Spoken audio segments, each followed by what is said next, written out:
Hello and welcome to the Bomb City Podcast. My name is Nick and this is episode 23, my interview with Ralph, aka 88 Mango from Wildchild House of Style. Ralph is a super talented painter. I'm really stoked that I finally got a chance to talk to him and to hear about what's influenced his very unique and bold style. I hope you guys dig it. I know it's been a minute since I put one of these out, but thank you so much for listening. Thank you, Ralph, for your time, and I hope you guys dig it. Hey, good afternoon. This is Nick. Yeah. Hey, this is Ralph. Hey, man, how are you? All right. Thanks for the call. So cool, man. I'm really excited to get a chance to talk to you. I made like a big list when I first started figuring out who I was going to interview for this podcast, and you were like right up at the top. I was always hoping I'd figure out a way to get down there and do it in person, but I'm really stoked to at least get to do it by phone. Yeah, well, either way would have been cool. You guys are up in the Bay Area, right? Yeah, I'm up in Oakland. Oh, okay. What is going on with you guys? It's crazy right now. You know, downtown is about the same thing. Even the valley's gotten that bad. Yeah, it's wild. We got like 80-mile-an-hour winds right now. It's blowing fire all over the place. Like there's a bridge up here, Carquinez. Fire started on one side, it jumped over the bridge, and then there's like people stuck in the middle. It's wild. Oh, yeah. So we had our fires here. I mean, we're due for another one by the next hour. Yeah. We're just so used to it now. Yeah, it's crazy. The first one, like the power company had been flipping off the power. So first time they did it, everyone flipped out. Like people stayed home from work, all sorts of shit like that. And now it's like you check on your phone if it's going to happen. It's like, all right, it looks like it's going to get flipped off like a few blocks from here. Fuck it, we're good. Just keep going. Don't worry about it. What's the reason for cutting off your guys' power? So do you remember hearing the big Paradise fire up here? Was this this huge fire? It like burned this town completely down to the ground, and it came. Oh, that's where the people couldn't get out. Yeah. Yeah, so it came back on the power company. Like they had lines and transformers that had problems, started throwing sparks, and started the fire there. So now they're like throwing a fit, and they'll just turn off everything so they don't get blamed for it when it starts going. That fucking sucks. Yeah, like it makes sense if you're in the area to get your stuff shut off, but if you're far away from it like we are here, it's just annoying. They're having issues, that same problem as far as Moore Park near us. Yeah. Well, shut them off. Where are you out of? I'm in Reseda. Reseda. All right. Yeah, I was right in the middle of the valley. Nice. Every time I go down south, I think I figure out where we're at, but it's so spread out compared to the Bay Area. Like when we went down to Pomona, we're like, all right, we're going to hit Pomona, and then we're going to drive down to the Peterson to go see the exhibit that they had going there. With the, I forget what it was called. It was like a lowrider art thing. We're like, all right, cool. So it's just like 5 minutes away, right? No, we were way wrong. Yeah, from there, what are you looking at, about an hour? Yeah, something like that in traffic. Yeah, just inching along. Right on. So, God, it's been a while since I did one of these. I'm kind of rusty. It's been a crazy year. You guys did one with Roger out in Arizona. Oh, yeah, man, that was so cool. Yeah, I was able to fly out and do that one in person. That was a hell of an experience. It was the first time I met him. Very cool guy. Very, very nice, humble person. Man, when I was a kid, he was like larger than life, agnostic from was a huge deal. And he's just the nicest guy in the world. Like no pretension, not stuck up at all. Like I met him for the first time. He's showing me like all his treasures and stuff in the house. It was so rad. That was a lot of fun. Yeah, I saw him 2 days ago. He was playing here at the Roxy in Hollywood. Oh, nice. Yeah, he is one of the nicest people to me. He's always, he'll go greet Vanessa, my girlfriend, and he'd always ask about the kids. That's his very first questions. And then we talk about everything else. That's cool. He's always concerned about everyone and their well-being. Yeah, he's a good guy. He's one of the real ones, I saw they're playing with the Misfits. That's so rad. Yeah, but it's only staying on the East Coast, I believe. Yeah, unfortunately. They're in like Pennsylvania, I think. Yeah, the prices for the tickets were insane when they were out here. I'm hearing stories of people paying a couple $100. Wow. But those were all the pre-sales, and when we tried getting some, what were you looking at, George? Maybe $1,200? Yeah, it's like, man, that's a mortgage, man. I ain't doing that. Yeah, that's crazy. I'd rather sit there and just listen to records. Right. That's the one thing about when you go and see a band that that you really like, but when they've, they're old now, like the Misfits, like they played. I live out here, sort of close to the Coliseum. Like we could, hear some noise from the shows out here in the backyard.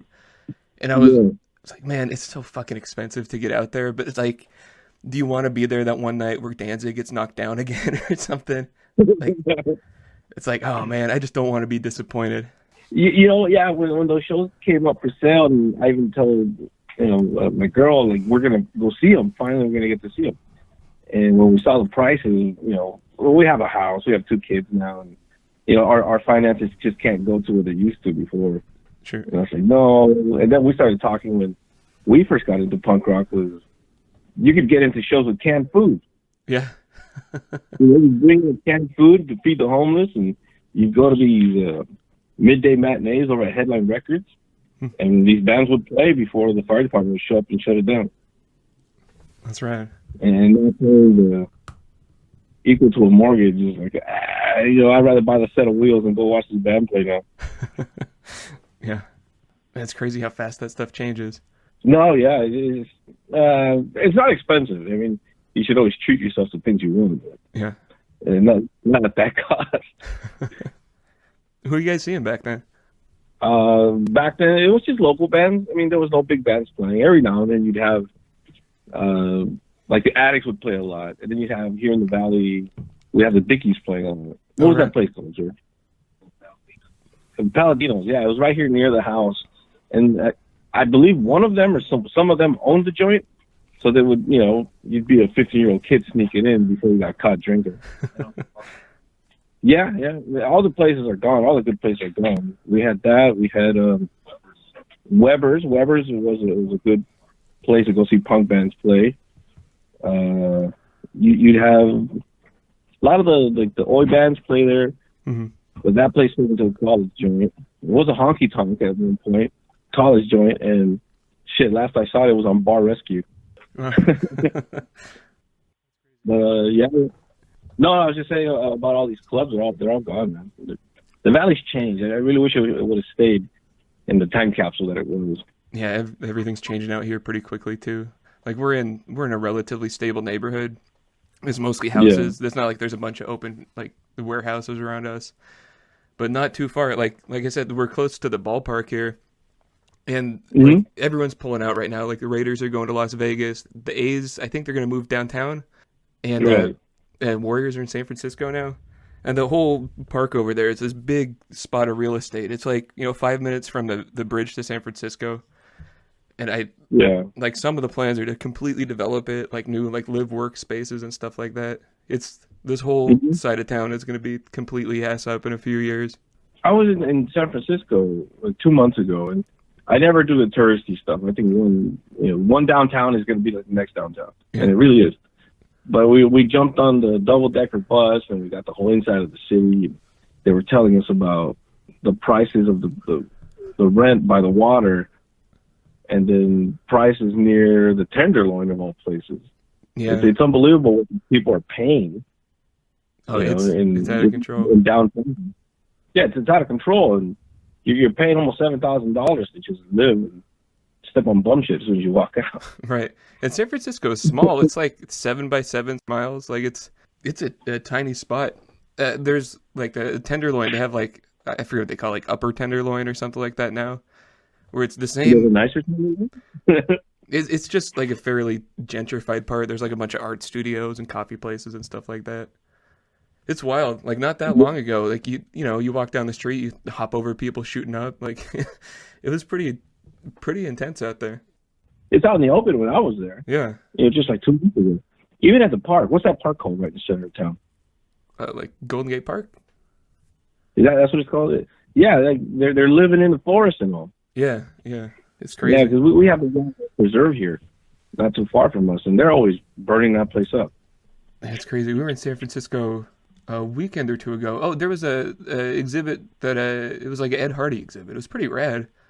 It was at the end of Golden Gate Park there at the museum. And I mean, I hadn't been to San Francisco in a long time. I went to school there, but I went to school like it's SF State. It was in South, like almost Daly City.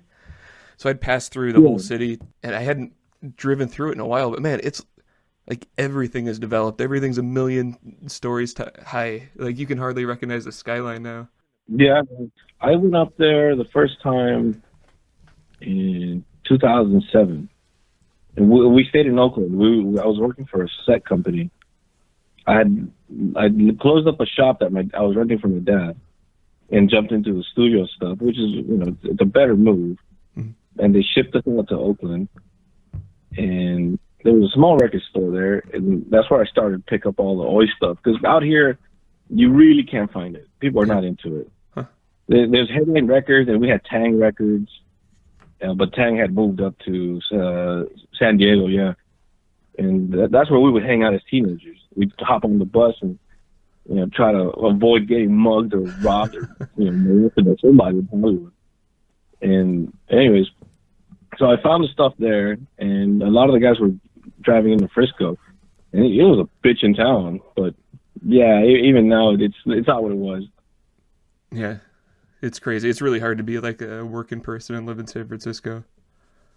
Yeah. And before that, I had gone up once. The way we got into cars, there was this guy I saw as my grandfather. His name was Chuck Chastain, and he owned a development company that my dad used to work for. And my dad didn't see me digging ditches. I just didn't have the energy or the brain for it. So on weekends, since he had a restoration shop out in Simi Valley, he'd employ us there on the weekends. And those were the days where you can just sit there and clean car parts with gasoline all day. That was maybe about before I was 10 years old. We started doing that. And my uncles used to work for him because they were mechanics, so they would restore like old Cadillac flatheads and Auburns and Hupmobiles. Huh. And that's where that started. And we started painting there as far as small car parts. And then the older we got, he saw more potential in us and would give us the opportunity to paint complete cars. Huh. That's right. Yeah, so yeah, our weekends were stuck just cleaning and like Pebble Beach style cars. Huh. That's our attention to detail in that. And then from there, I must have been about 14, 15. My dad always had us working since we were kids. And, I didn't want to go to school anymore, and I just decided to drop out and went to go work full-time with him, with my brother. Huh. And that's what got us into body shops. And in the San Fernando Valley, it's a hotbed for just about anything you look for. MCs, lowriders, hot rods, you name it, this is where you're going to find it. Mm-hmm. So little by little, I just started. I wanted to do custom work, but there was very few people that would teach it. And since we had all the old timers still painting out here, just go to their shops and basically work for free and learn whatever you can. Huh.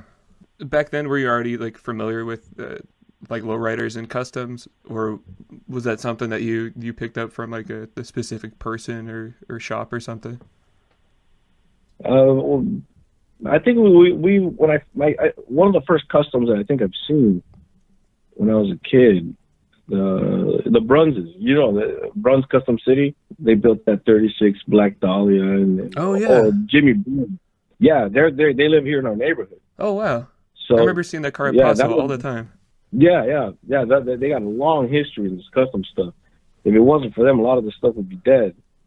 Wow. Here in the valley, especially custom work. So on our way home, I would always ask my dad to get off on a certain street off the freeway, just to see what they had up front. And there was always, a different style car, something being chopped, a Merc, a 36 this, a 65 that. So that was our first exposure to custom cars. And around that time, there was 3 spots to hang out at. You had Cruiser's Car Wash, Flames, and Boss Big Boy in Toluca Lake. And people from Burbank used to come out to our side of town.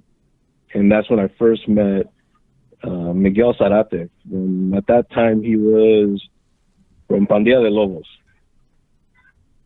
And I believe, I can't even remember dates, but he had the first custom I actually got to put my hands on. He gave me the opportunity and taught me how to do a lot of the stuff I do now. And then we had that. We had Stan Tabor in the neighborhood, You had Evil Led that rules the Yakety Yaks.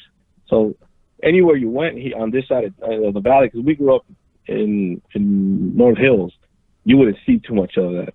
When my dad moved us out this way around 93, 94, that's what you would see. I mean, they were everywhere. You couldn't turn a certain street without seeing a custom or a lowrider. I mean, the lowriders would go to Brad Park out in Old Town San Fernando, but the customs were always on this side. Oh, that's awesome. It sounds like a cool place to grow up. No, yeah, it really was. It really was. Because on this side, you have the Yakety Yaks, which was one of the older clubs. Then you had the Brunses. Miguel and the Pandilla guys would come out this way. You have the local MCs. You know, it was always something to do out here. You can go to any of these, you know, the shops that kind of look like strip malls, in the hallways, and you can always find something being chopped, something being painted, and that's how we got into it. Oh, and we also had Dean Bryant from Elegant Customs, but that was later on down the road. What was your first custom? My first custom? Yeah.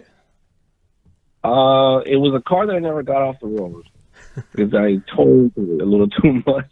It was a 51 Pontiac. Oh, nice. Yeah, I got it in exchange from working on Chuck's cars. He bought it as a parts car out in San Francisco, and we towed it home.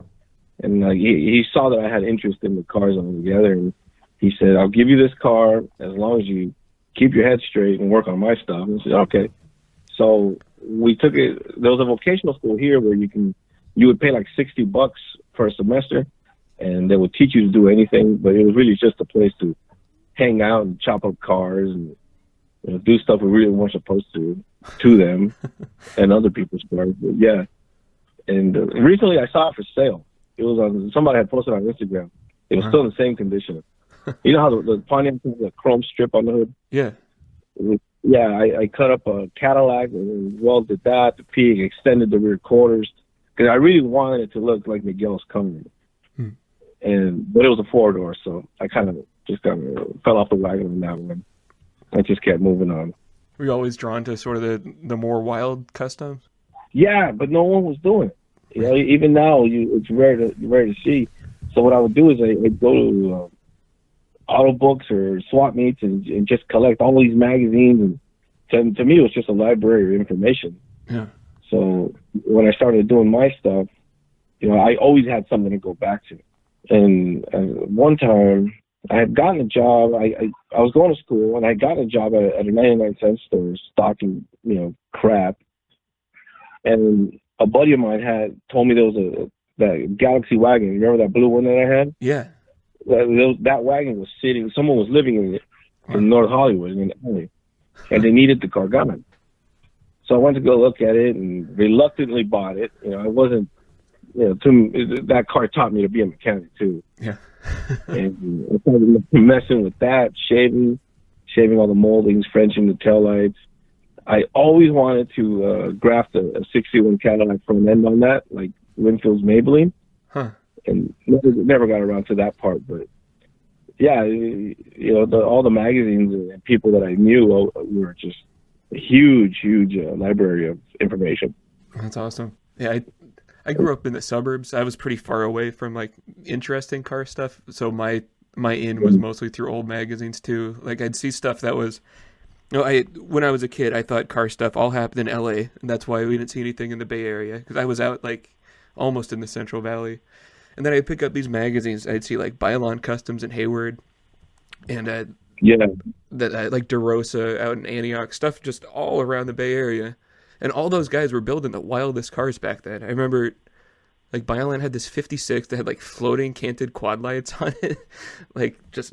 with the 57 bumper on it. Yes. Yeah, I think that's it. Yeah. It had, like, Frenched antennas above the taillights. It was such a cool car. It was so insane. It was so far from anything that I saw. So for me, that's the stuff that really like excited me. I think it was a little bit of me being a little dumb and not really knowing what like a sleek custom was, and because I couldn't identify it yet. Yeah. But that wild stuff, like the big fins and the canted quad lights, chop tops and stuff, I understood that something had been changed. So I think that was my end. To me, those were the epitome of cool.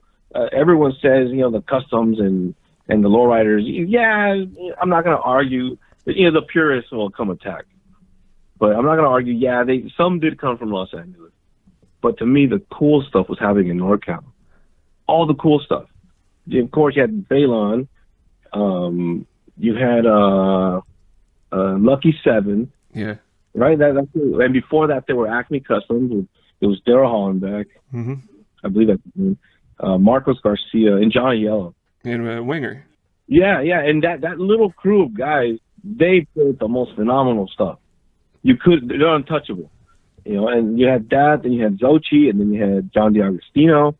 And little did I know, he had a lowrider background with that 71 Boattail.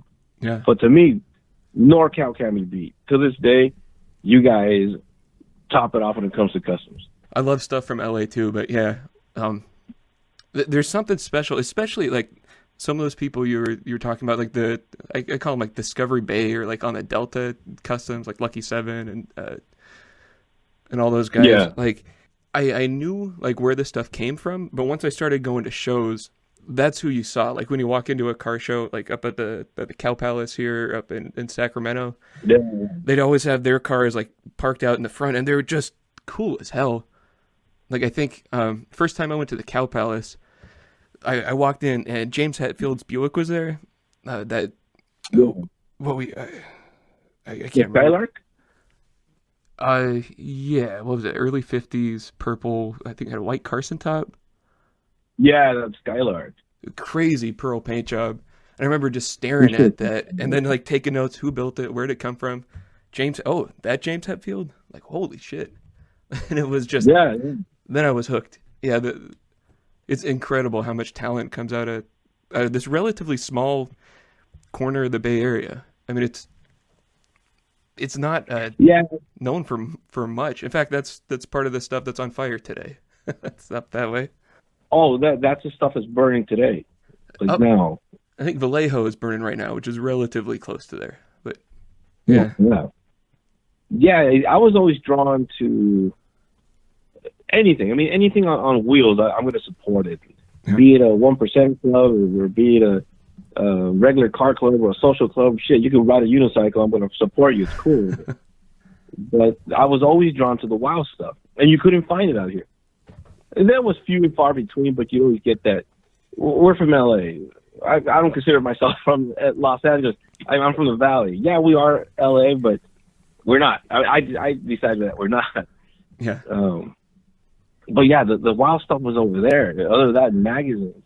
Of course, you had the Piranha by, and then the Shark by De Rosa. Yeah. Then you had the cool custom paint jobs that I thought at that point were coming out of NorCal, but little did I know some were Gene Winfield's. Then you had the wild psychedelic stuff that Art Himsel was doing. That's him and his brother Yuki, two guys that can't be beat. Right. When it comes to colors and pearls, you try to top them or try to go, butt heads with those guys in colors, you're gonna lose, even to this day. Yeah. The guy looks like he can barely move, but hats off to him, man. He does it. Who else did you guys have up there doing like crazy stuff?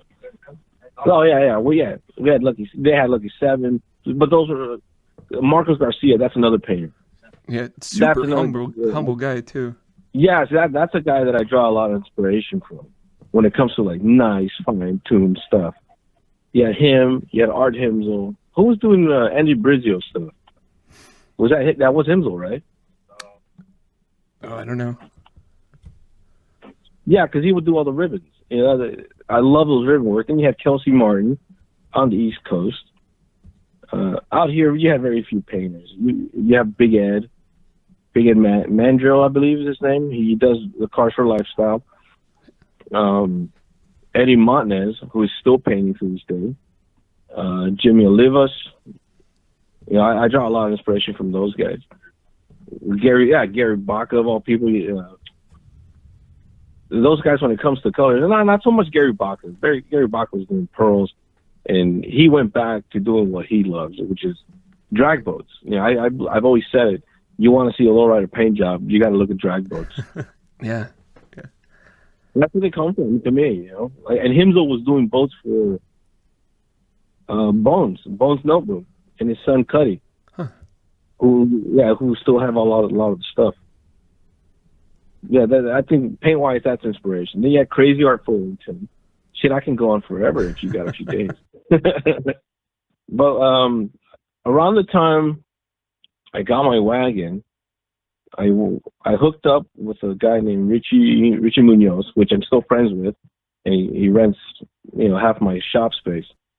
And that's how I always told him, like, I want to learn how to do lace, and I want to learn how to do metal flake, and everyone would always laugh at me, you know, because I wanted to do the fish scale stuff, and then that stuff's played out, man. No one wants to see that stuff anymore. So I worked for him for free for just about 2 years, so he can teach me all the stuff I could learn.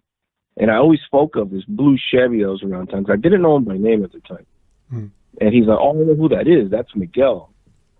So, well, one night, Richie says, "Okay, it's time, man. You know, I think you learned enough, and we're gonna do the top on your wagon, and then you're gonna, basically fuck off. You're gonna go try to do it on your own." So we got a bunch of leftover stuff and some green candy. I remember we were having dinner late that night with my girlfriend, and I went off and bought some lace at Walmart, and we laced and candied the top on the wagon that night. And I don't know if you remember before, but it was green and white. I don't. I'm trying to think. I know last time I saw it, it was blue with a bunch of pinstriping on the sides, and I don't think I made it up further than that. I don't remember. Its first version, I mean, it was just about every color. Yeah. That I was doing the body work, and all the glass was. At one point, I only drove it with one bucket seat and the windshield. Wow.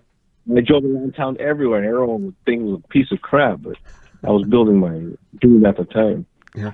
And at that time, they were having a party out in Canoga area, and Canoga's always been a hotbed for stuff.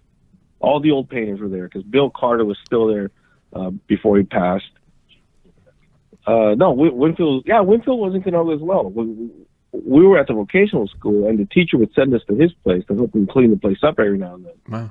That's how I got to meet him. And it was an easy favor to ask him to do my hood when he did. Because remember, I had like 1,000 louvers on that damn thing. I regret every louver that was on there, especially on rainy days. Wow. It was like my little car. So I drove the wagon to a party they were having in the middle of the night out to Canoga. And I'm driving through, and this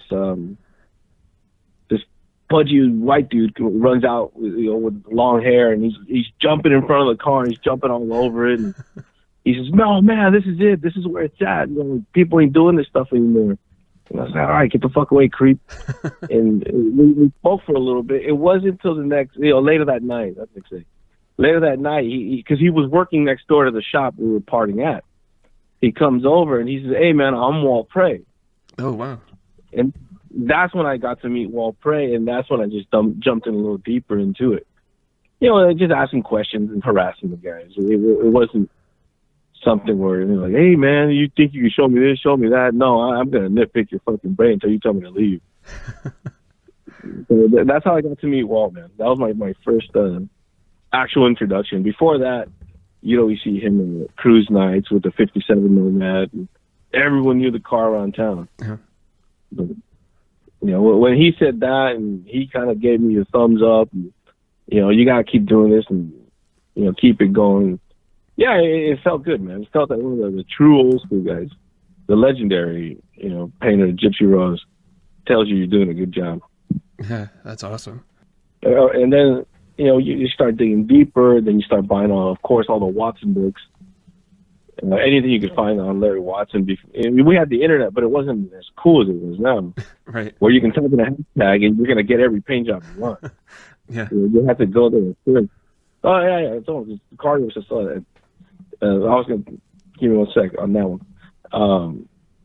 So when it came time to Walt, and he was he's telling me, this is how you do paint, line. He was more of a striper than a painter himself. But he always made it sure, man, you don't put fades against fades. A lot of people won't get that. You can't, something has to go under something. So that's where your fades go. So at that time, I started digging into the watts and stuff, and I always wanted a veiling gun. Yeah. For years, that's what I spoke of. I want a veiling gun. And that was, like I said, the internet wasn't cool back then. So you couldn't type in veiling gun and you're going to find 40 people with one for sale. Yeah. So I poked around, and I ended up getting Bill Carter's phone number. Wow. I was searching because him and Walt spoke, but, it wasn't, they're not going to call each other for dinner type relationship with those guys.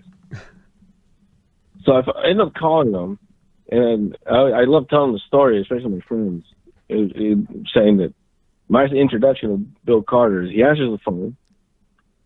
I hang up because I was nervous because to me, these guys were like, oh. Yeah. So I finally called back, and he answers again, and I said, hey, my name's so-and-so, and I'm trying to learn how to paint, but I've always admired the Buick that you did and a lot of the veiling stuff and Watson. And he says, huh? The veiling gun? Yeah. I want to see if you might have one laying around or where I can get one. And his response to me at the time was, fuck off, kid. Don't bother me with those questions.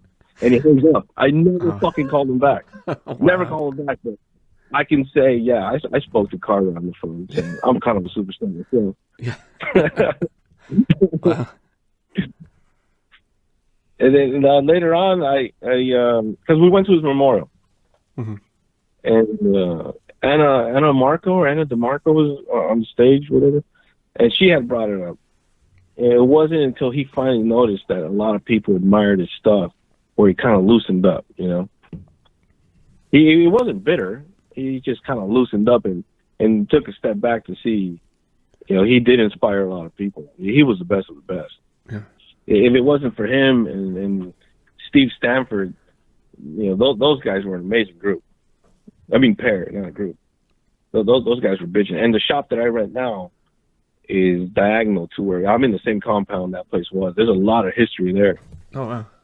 That's really cool. It looks like a junkyard now, but back then it must have been the coolest place to be. And when we started Wildchild, my first thought was to do that type of work. But it's custom stuff. You yourself should know it doesn't pay. Right. We can't pay our mortgage with custom paint jobs. I really wish we could. Yeah. Just a brief tangent. I was at an antique store here the other day picking up something for a friend. I was talking with the girl that runs a place, and she's always late in the morning. She works nights as an ER nurse. And it was like, yeah, you can still do what you want to do if it's like run an antique store or paint cars and stuff. You just got to have another job. Like, you can still do it. It's gotten so damn hard to make a living doing anything. Yeah, I tried. And I try to do one a year. One big one important one a year. There's cars that I've had as projects forever, and I'm kind of embarrassed to say that someday they'll be finished.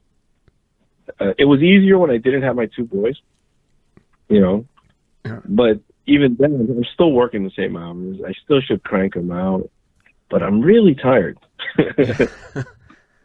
Yeah, it sounds like he said 18 hours the other day. Yeah, I tried doing the shop thing again. Every time it slows down, I work for studio work.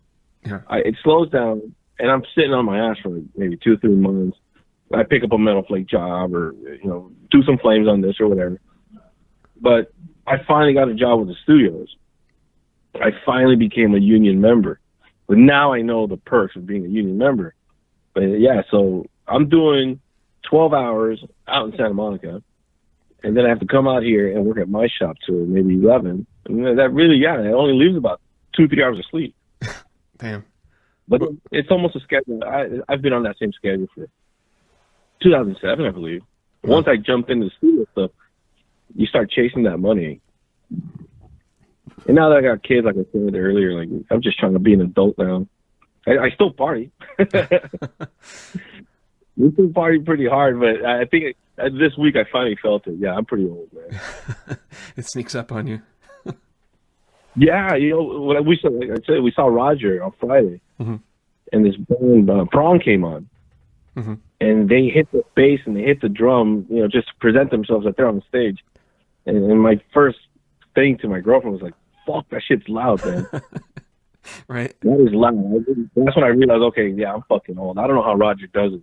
Yeah. Hats off to that guy. That's some fucking energy. but yeah, on the Wildchild stuff, that's what we wanted to do. We wanted to paint. We wanted to, because we do the puzzle pieces, all the abstract stuff. I really admire Crazy Art's paint jobs. That guy was a fucking lunatic when it came to painting. He has a jazz background. The whole acid and the shrooms thing, I've always heard him doing it and taking that stuff. So, naturally you kind of go that way. And it's like, oh, fuck, yeah, this is how this guy got his fucking creativity. And we try to do that, the metal flake stuff, the pearl stuff. I love it. I love it all, and I really wish I could do more of it. But did you see the Chrysler I just finished? Yeah, it's like a 67. Is it about right? Yeah, that one. Yeah, I'm hoping that one ends up at the Grand National. Yeah, I love being there because you start seeing all the old faces, all the old names that you used to read about and admire. Like just a few years ago when we finished Eunice's car, the 55 Ford. Yeah. We were sitting there, and today's crowd doesn't remember or care about the names of the old school as much as I do. But I'm sitting in a room. You have Custom Paul, from Nipomo. There, you have Bellows Customs right at the front door. You have a 40 Phaeton built by Valley Customs back in the 50s. Wow. You have Richie Vago, and then you have Eunice's car. That's awesome. You take it back. Oh, then you have the Agostinos, the Pantheon. That's what it's called. Pantheon, yeah, the 67. Yeah, the chopper. Remember that one? Anyways, yeah. So I was sitting in the room, and you kind of take a step back, and it's like, this is where I want to be. This is, if you're gonna go off and paint, this is where you got to show off your stuff, man. And it was just a very proud moment, being in the same room as the big names, especially when the car was, built in the garage.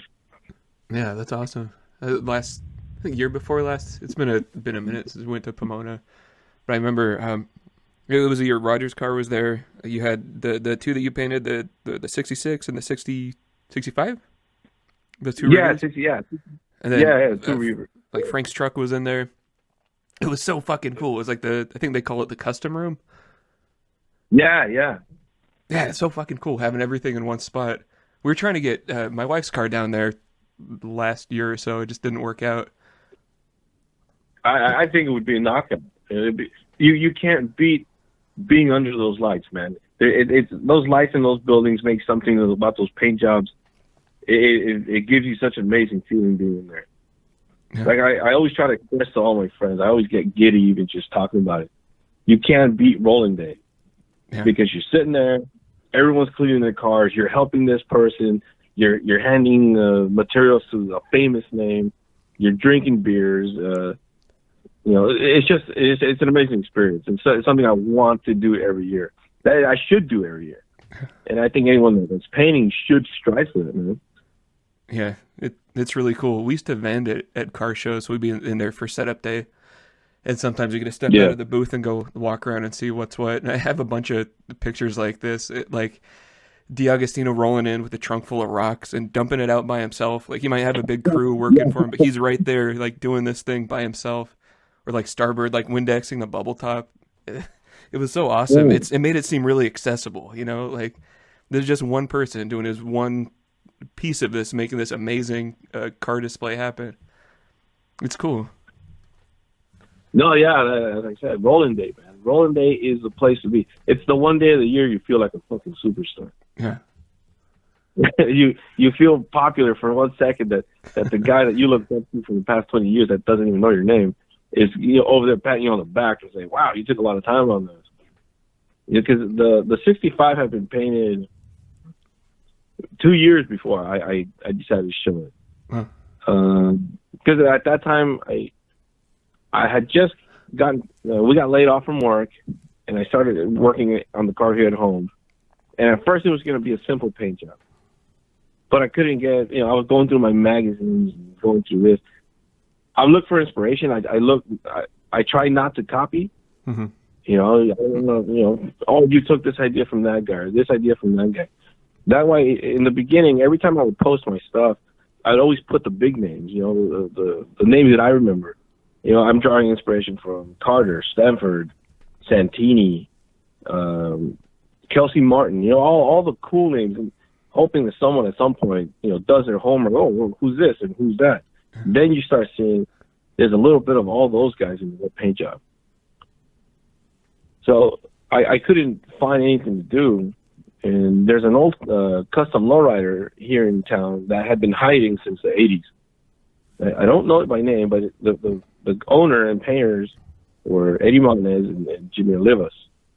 And that's where they started to show me that you don't need to stay in between the lines. And I've heard that before.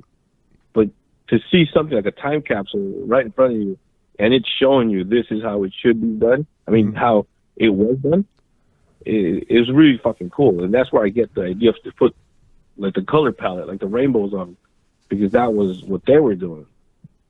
Yeah, so, I remember going through the Watson archives when they started posting that stuff, and you see like the Corvette that's got the rainbow stripes on it, or that bike that he did, it's all rainbow. It was really cool seeing your stuff come out where it's like, man, someone's doing that again. That's so awesome. It takes a lot of guts, I think, to do something so colorful these days. Sadly, you get a lot of people. I mean, when it first came out, I'm the one that started making jokes on the car. Yeah. You had some people with the homosexual car and the LGBT car, and then, you know, I kind of ran with it and made jokes because people are just stuck on one thing.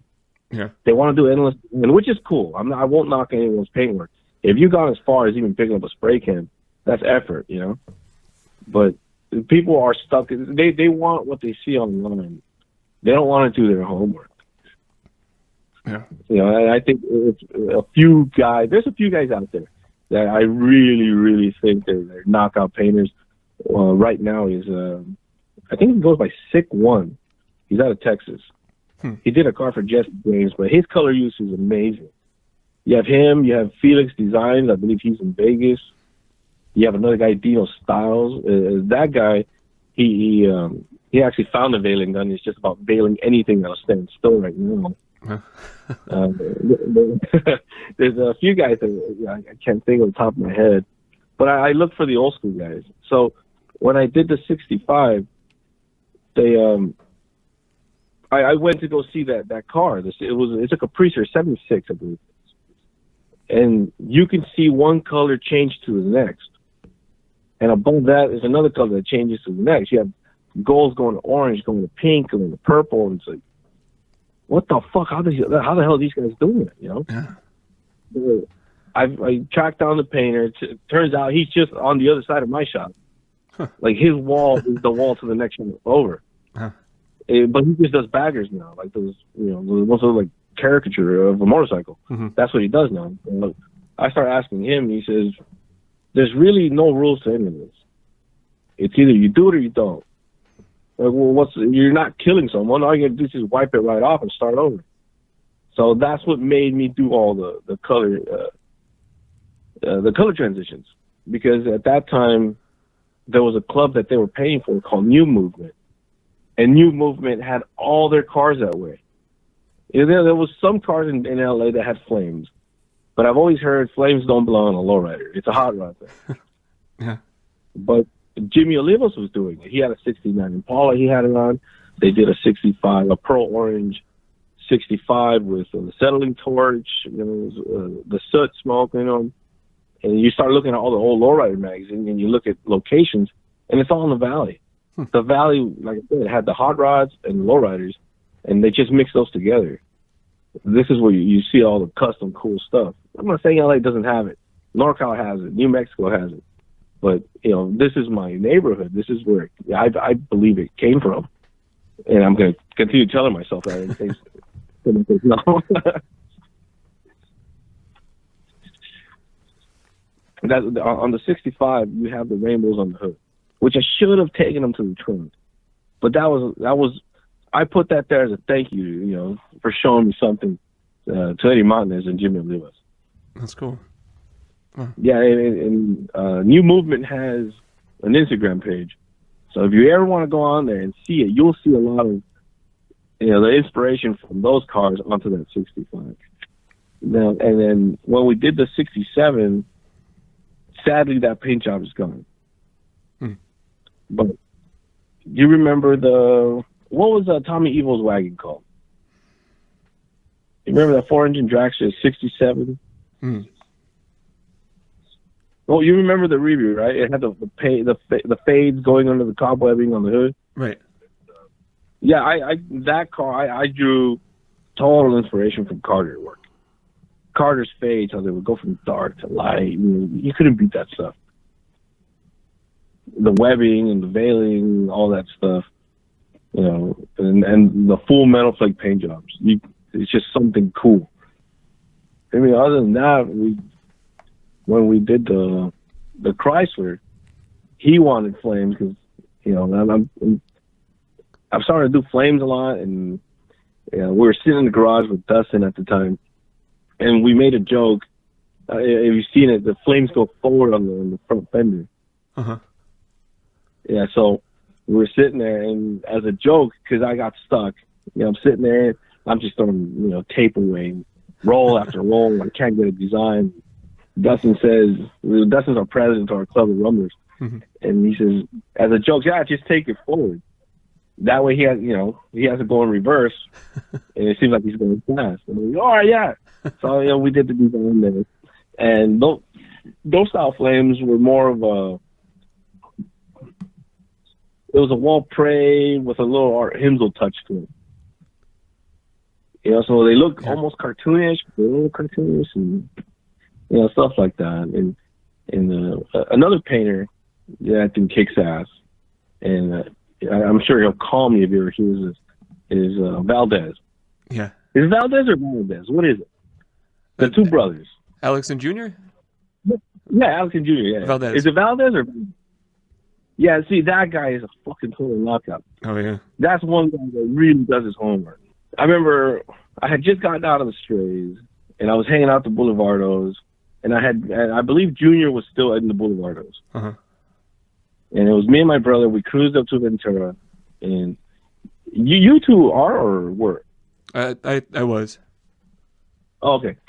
At that, I'm not sure if you were there, but fuck, I've never met such a group that was more welcoming.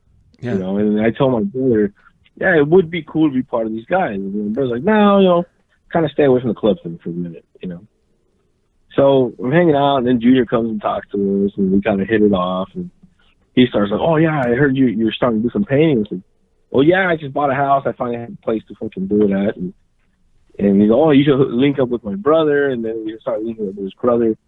At first, there was almost a little tension. You know how every artist is going to butt in with another one. Yeah. We do not see eye to eye. So I figured out, and as much as he's not going to believe this, I figured out how to do his angel hair. That style that he does. That he learned from Ted. I believe he learned from Ted that used to work for Baylon. Yeah. Yeah. And Ted. One day I did a phone call. What's his name? Ted what? Ted. I don't know his last name. They always call him Uncle Ted. Yeah, Uncle Ted. Yeah, I've seen people of the guy. So there was always this thing because to me, when I first saw that, I was blown away. That is, to me, phenomenal. Yeah, you want something custom. Angel hair is the way to do it. So I figured out, and I'm fucking around the garage. I just bought the house. I have nothing but time, and I sit there reading my magazines, learning. And I'm using hoods in the wall and cabinets. If you ever come to my house, everything on that fucking garage, wall, doors, floor, there's paint and patterns all over the place. And I figured out, and I just got on Instagram and I posted it. And I get a phone call from Valdez. He sounded a little irritated. Where'd you learn that? Who told you about it? Who are you? That type of conversation. And I'm kind of like, oh, I'm speaking to someone I see as a king in this paint thing. Yeah. No one was doing it like he did. And he sounded aggravated. And I was like, look, man, I learned it on my own. And all I did was zoom in on pictures and study it. If you really know me, I try to get to the roots of things. Mm-hmm.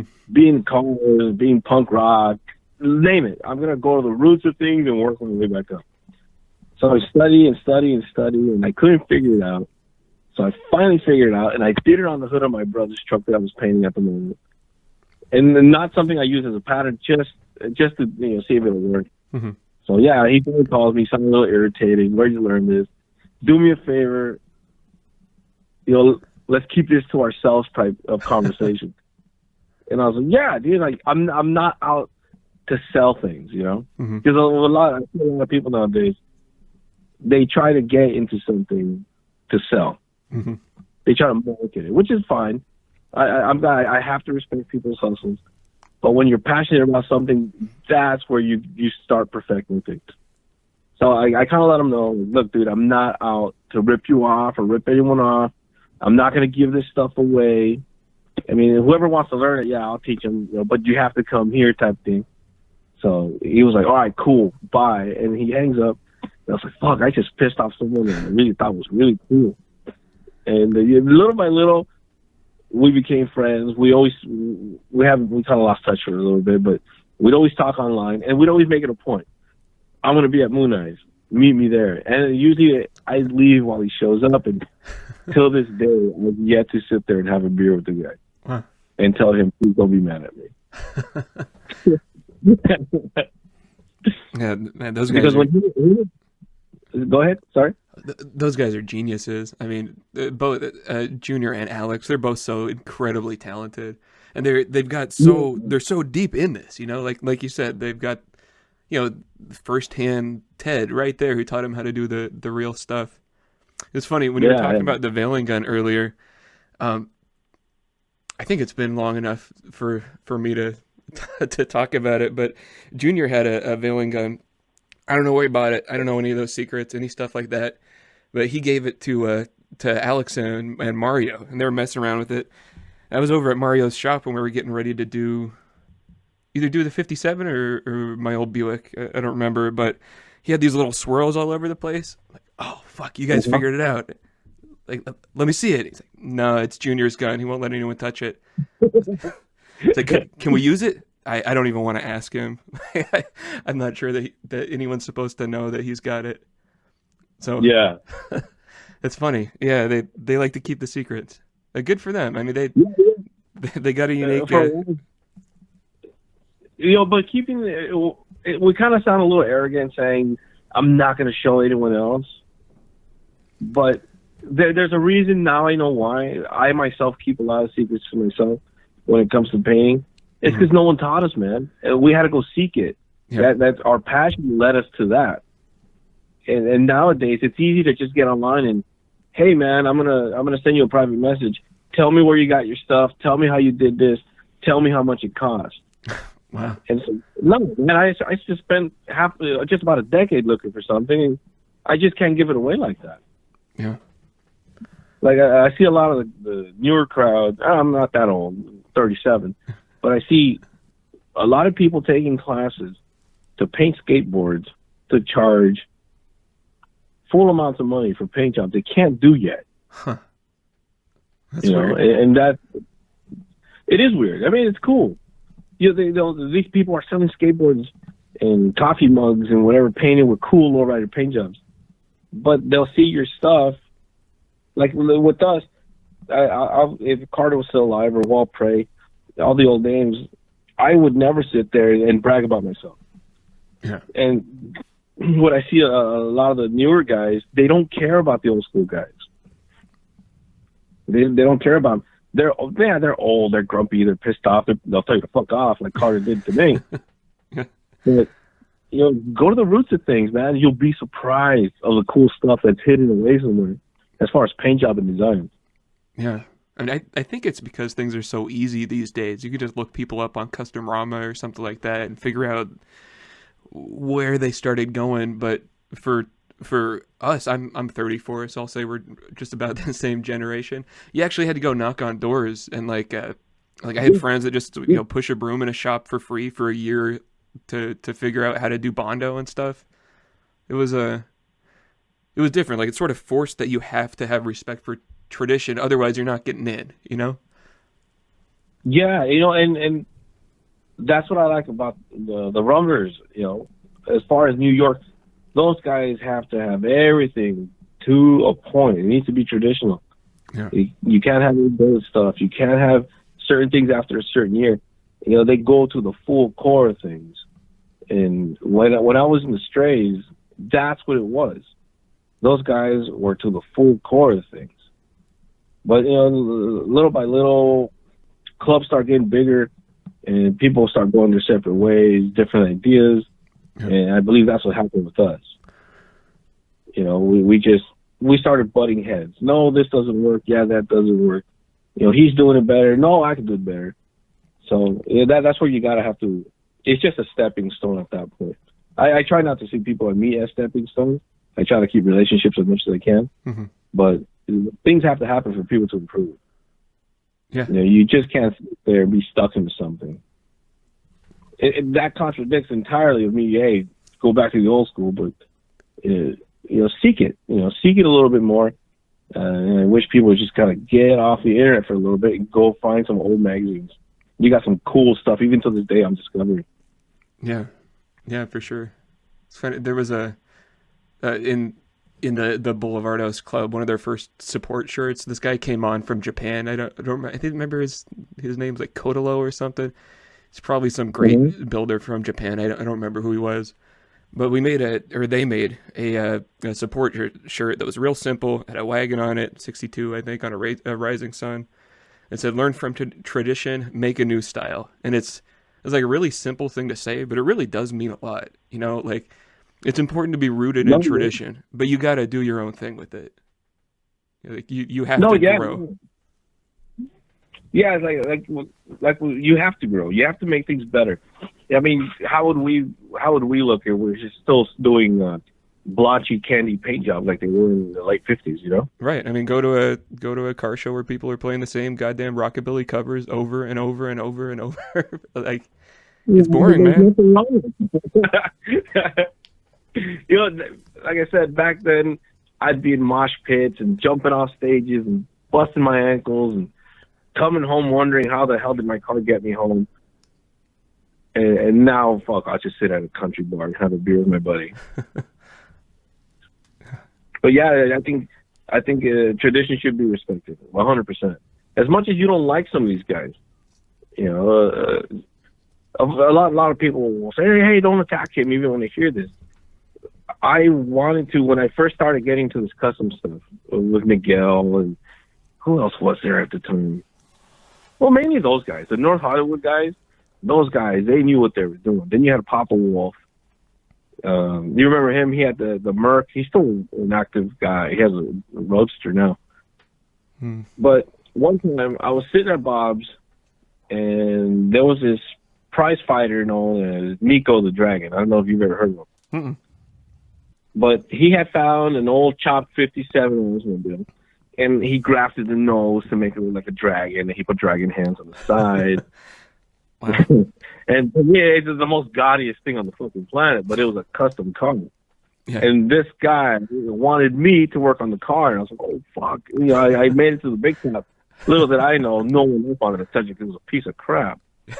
But George Barris was there, and he was supporting the idea. Wow. So we went to Moe's, right across the street from Toluca Lake, the Bob's Big Boy. And we're all sitting there, and it's George Barris, and he had these weird hangarounds. God knows what the fuck their names are. But then he had another group of guys that were Body Man and like the old custom crowd guys that I could recognize through magazines. And a lot of the guys saying, no, I don't think so. I was eager. I was hungry. Not for money, but I just wanted to work on a custom car. So I said, yeah, fuck, I'll do all the body work and all the mods that I can. And I was way in over my head. This guy didn't want to dish out any money. Yeah. And I was working at that time in my parents' driveway. Wow. So I'm sitting there, and George says, make me some samples of colors. I need this color and that color. It was a brown and blue, like a rose pearls. Well, fuck, I've yet to learn how to use pearls. To me, it's always been the hardest thing on the planet. But I had access to a body shop that would let me use their paint materials. So I made all these samples, and I go, I take the day off. I'm dressed all nice. I'm like, oh fuck, I'm gonna meet the fucking king of customs. So I pull into this place and I go right into his office and I show him my samples, and he's looking at them and he says, "All right, yeah, just put them over there. Get out of my office. I'm fucking busy." Jesus. What? What the fuck do you mean you're busy? How do you say that? My heart broke. My heart sank. The guy I admire, the guy I'm buying all these books and saying I want to be the next George Barris. This guy told me to fuck up. Wow. Yeah, I've heard people like, hey, yeah, he was a nice guy. That was my experience with him. That was my experience with Carter. I think the only person I ever had a nice experience was with Boulevardos and Walt Prey. But I walk out, heart was broken. I get in the car, and my chick's looking at me like, what happened? Fuck that asshole, man. he said this to me, and I don't want to fucking do this anymore. He says, oh, no, this is what you know how to do. You should continue with it. And as much as me and the missus fight, yeah, she's been a really strong supporter and backbone to a lot of bullshit I still do to this day. But yeah, as much as you hate these old school guys, give them their respect, man. Yeah. If it wasn't for them, especially George put everybody on the map. Yeah. Everyone, be it, Chinese, black, white, whatever, you name it. He put you on the map. If it wasn't for him, these magazines wouldn't have the cool articles, all the cool tech stuff. And now, I see a lot of people trying to reinvent the wheel. Yeah. Yeah, all those little pages I used to thumb through, almost all the photo credits are George Barris. Like he really, there's always that debate, like Sam versus George, and I don't care to get into it, honestly. You don't have one without the other. But George made this a thing, People got to remember there's got to be a face and a workforce. Exactly. Everything.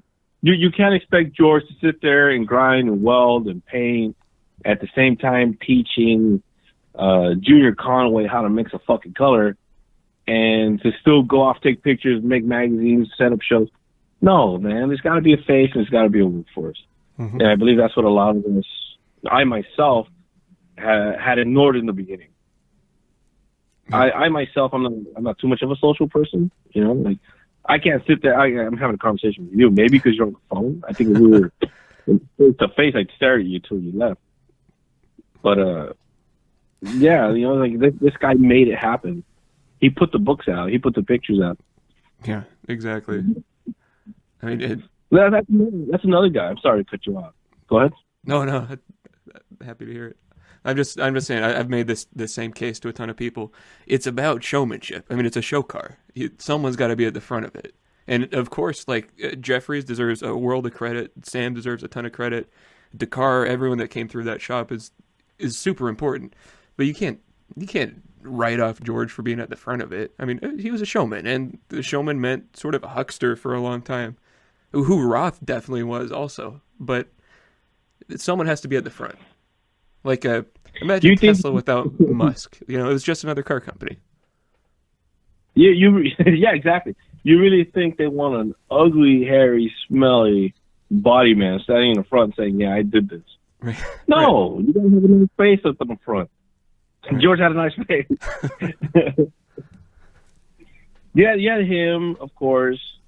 Then everyone talks about the Sam and the George Barris thing, the Jeffries thing. Yeah, a lot of these guys didn't get credit, and I know Jeffries was very bitter about it. Yeah. But at some point, he himself admits, you got to have a face. Right. That's just sort of the way things are. People, today the same sort of stuff is happening. Like even the Discovery Bay people we were talking about, they didn't all build everything. Like D'Agostino is more of a designer than a builder at this point, as I understand it. But he's still got the name, and he's still putting the stuff out there, and his face is on it. It's, he deserves credit for that. He's employing a lot of people. No, yeah, definitely. Yeah, because like I said, growing up, reading these magazines, like, how the fuck are these guys doing it? I can barely get my fucking bottle to cure, and this guy's building cars like once a week. Right.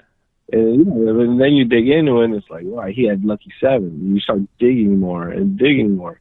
Like, to me, one of the nicest cars to ever come out of NorCal was Marcos's 65 or 63. That Riviera he did with the fades. Yeah. What year was that? Oh, my mind went There's blank. a lot of cars that people have forgotten about. And a lot of people, they won't admit it now. Like, there's the whole new scene. Because the faces are changing. Mm-hmm. The older guys are passing away, unfortunately. But the faces are changing. But we had, at that back then, you had the shifters. Mm-hmm. Those guys were the coolest, those guys were punk rock. Yeah. Those guys did things their own way, their own rules, and if you didn't like it, they're going to show you why you should hate them more. And that's what made them cool. You had that. You had the Chiselers, who ended up becoming the Burbank Choppers. Yeah. Who else did you have? You had Bandia de Lobo. And we have like the Last Originals and the Royal Jokers and stuff, like these sort of punk rock lowrider clubs. The Royal Jokers, you can't. That's another club. You can't beat their style. They're so important. That's RJ, right? RJ's in it, yeah, and then like the Javier, Jose, Damien, I think, bunch of good guys. Like Javier Mia's cars. That's how I got into Metal Flake 100%. Like I saw Space Coke at a car show, and that was it. It's like, holy fuck. Like, these other cars are cool, but that one looks like a spaceship. Yeah. You know who we also had? Now that we're talking about painters and clubs and whatever, we had Gary Seeds. Yeah. Gary Seeds. He is our local legend. There was always a rumor that NASA could see his house from space because he had lights other than the floor. I mean, he had lights. He had those fluorescent lights from wall to wall, ceiling to ceiling. And that's one of the first custom paint jobs I saw. I mean, we talk about custom cars, paint jobs. I'd go to Flames and I'd sit there and I'd nitpick the guy's brain. I had never seen a candy paint job. You had them, but never in the style that we like to this day. Yeah. You had, we have quinceañeras and stuff like that, and cruise nights. And, every time someone dies, everyone joins up at Brand Park because you're gonna be buried in San Fernando Cemetery. So you would always see them on Sundays, but at that time they were complete candies. Yeah. Whatever. It's one color. And we had mini trucks. I've been on the boulevard, not cruising, but hanging out with my brothers since I was 12. Or on Laurel Canyon. Van Nuys wasn't around. They weren't doing that at all. You had Laurel Canyon, then you had the drag races over by Tuxford and the junkyards. But when it came to original style, Gary Seeds, man. So he had this 66, I believe, Riviera. And he had like a lime gold, and he had pinks and blues. To me, it's like, those fucking colors, they don't make sense. Until a little more. And it's like, this stuff's really cool. And he's telling me, look up this, go find that. Go find some history on this stuff. It's really cool. But yeah, he was on Instagram for a while. I wonder where he went. I know he had moved out of state, and he did that 67 Impala recently, and he just kind of fell off the map again. Oh yeah. Yeah, that's another guy. When I started doing a lot of the painting, I got in touch with him again. Do you remember the 61 that I had, the Thunderbird? Not by name, at least. It was a baby blue car, and I had just done my first top. Other than helping people, I finally did something start to finish on my own. And I couldn't figure out colors, and he gives me a call, and he says, add the color you don't like. Add the color you don't like, and that's going to make everything pop. And yeah, sure enough, the color orange makes everything pop. God, I don't think I've seen that car. I'll send you some pictures of it. But yeah, sure. I had that one. I had quite a few cars I never finished. A lot that I didn't finish. A lot that I probably won't ever finish. But I have that Pontiac, and hopefully, if I don't sell it, I'll finish it someday. Man, I love that Pontiac. It's so rad. It's been really fun watching you put that together. When you I remember you posted something about putting the three-piece window in the back of it. And Oh, that's right. You found your set already, right? fucking I bought mine like a month, I think, before you put it in, but mine was in New Jersey. And it was just like an impulse buy. Someone listed it. I'm like, all right, PayPal you money. I'll figure out how to ship it. It took like 2 years to get that thing off the East Coast. I just got it a few months ago. In the meantime, your car's like, it's in, it looks great, it's finished. And I'm sitting here, my shit broken down, waiting for parts. It's looking. I mean, it's a nice car. I'm doing my thing to it, but it's all smoke and mirrors. It still needs a lot of work, at least to me. It looks great. Yeah, when I got it, like every car I ever buy, I have buyer's remorse, like immediately. Yeah. Okay, I sold my T-Bird. I had no reason to sell it. I actually shed a tear when I saw someone else drive off in that fucking thing. Yeah. And I buy the Pontiac. I had bought my house, and there was a bunch of boxes in the neighbor's driveway. And one day the boxes fall. We're going out to go get some beer. And we go down the alley, and the boxes had fallen. Remember, George? That's when we saw that there was a 58 something under there. And because I saw the tail lights, like, oh fuck, that's a 58 something. If it was a 4-door, I still would have bought it, but I wouldn't have gone as far as I have now. So I come back and I kind of ask the lady, and she says, "Oh, I want $5,000." I was like, at that time, not that I'm cheap, but I just bought the house, so I couldn't afford it. So her son.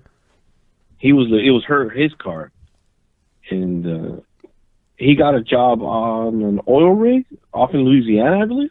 And he was gone for a while, and then his mom comes over one day and says, "Hey, David is never going to come back for that car."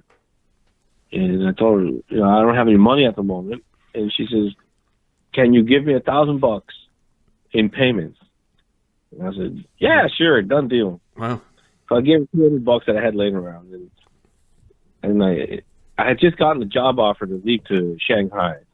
I was working for Disney, and I was like, "Fuck yeah, I'm gonna sell my car, and I'm gonna work on that, and I'm gonna make a full blown custom out of it, like it is now, but it takes longer than what you have in your mind."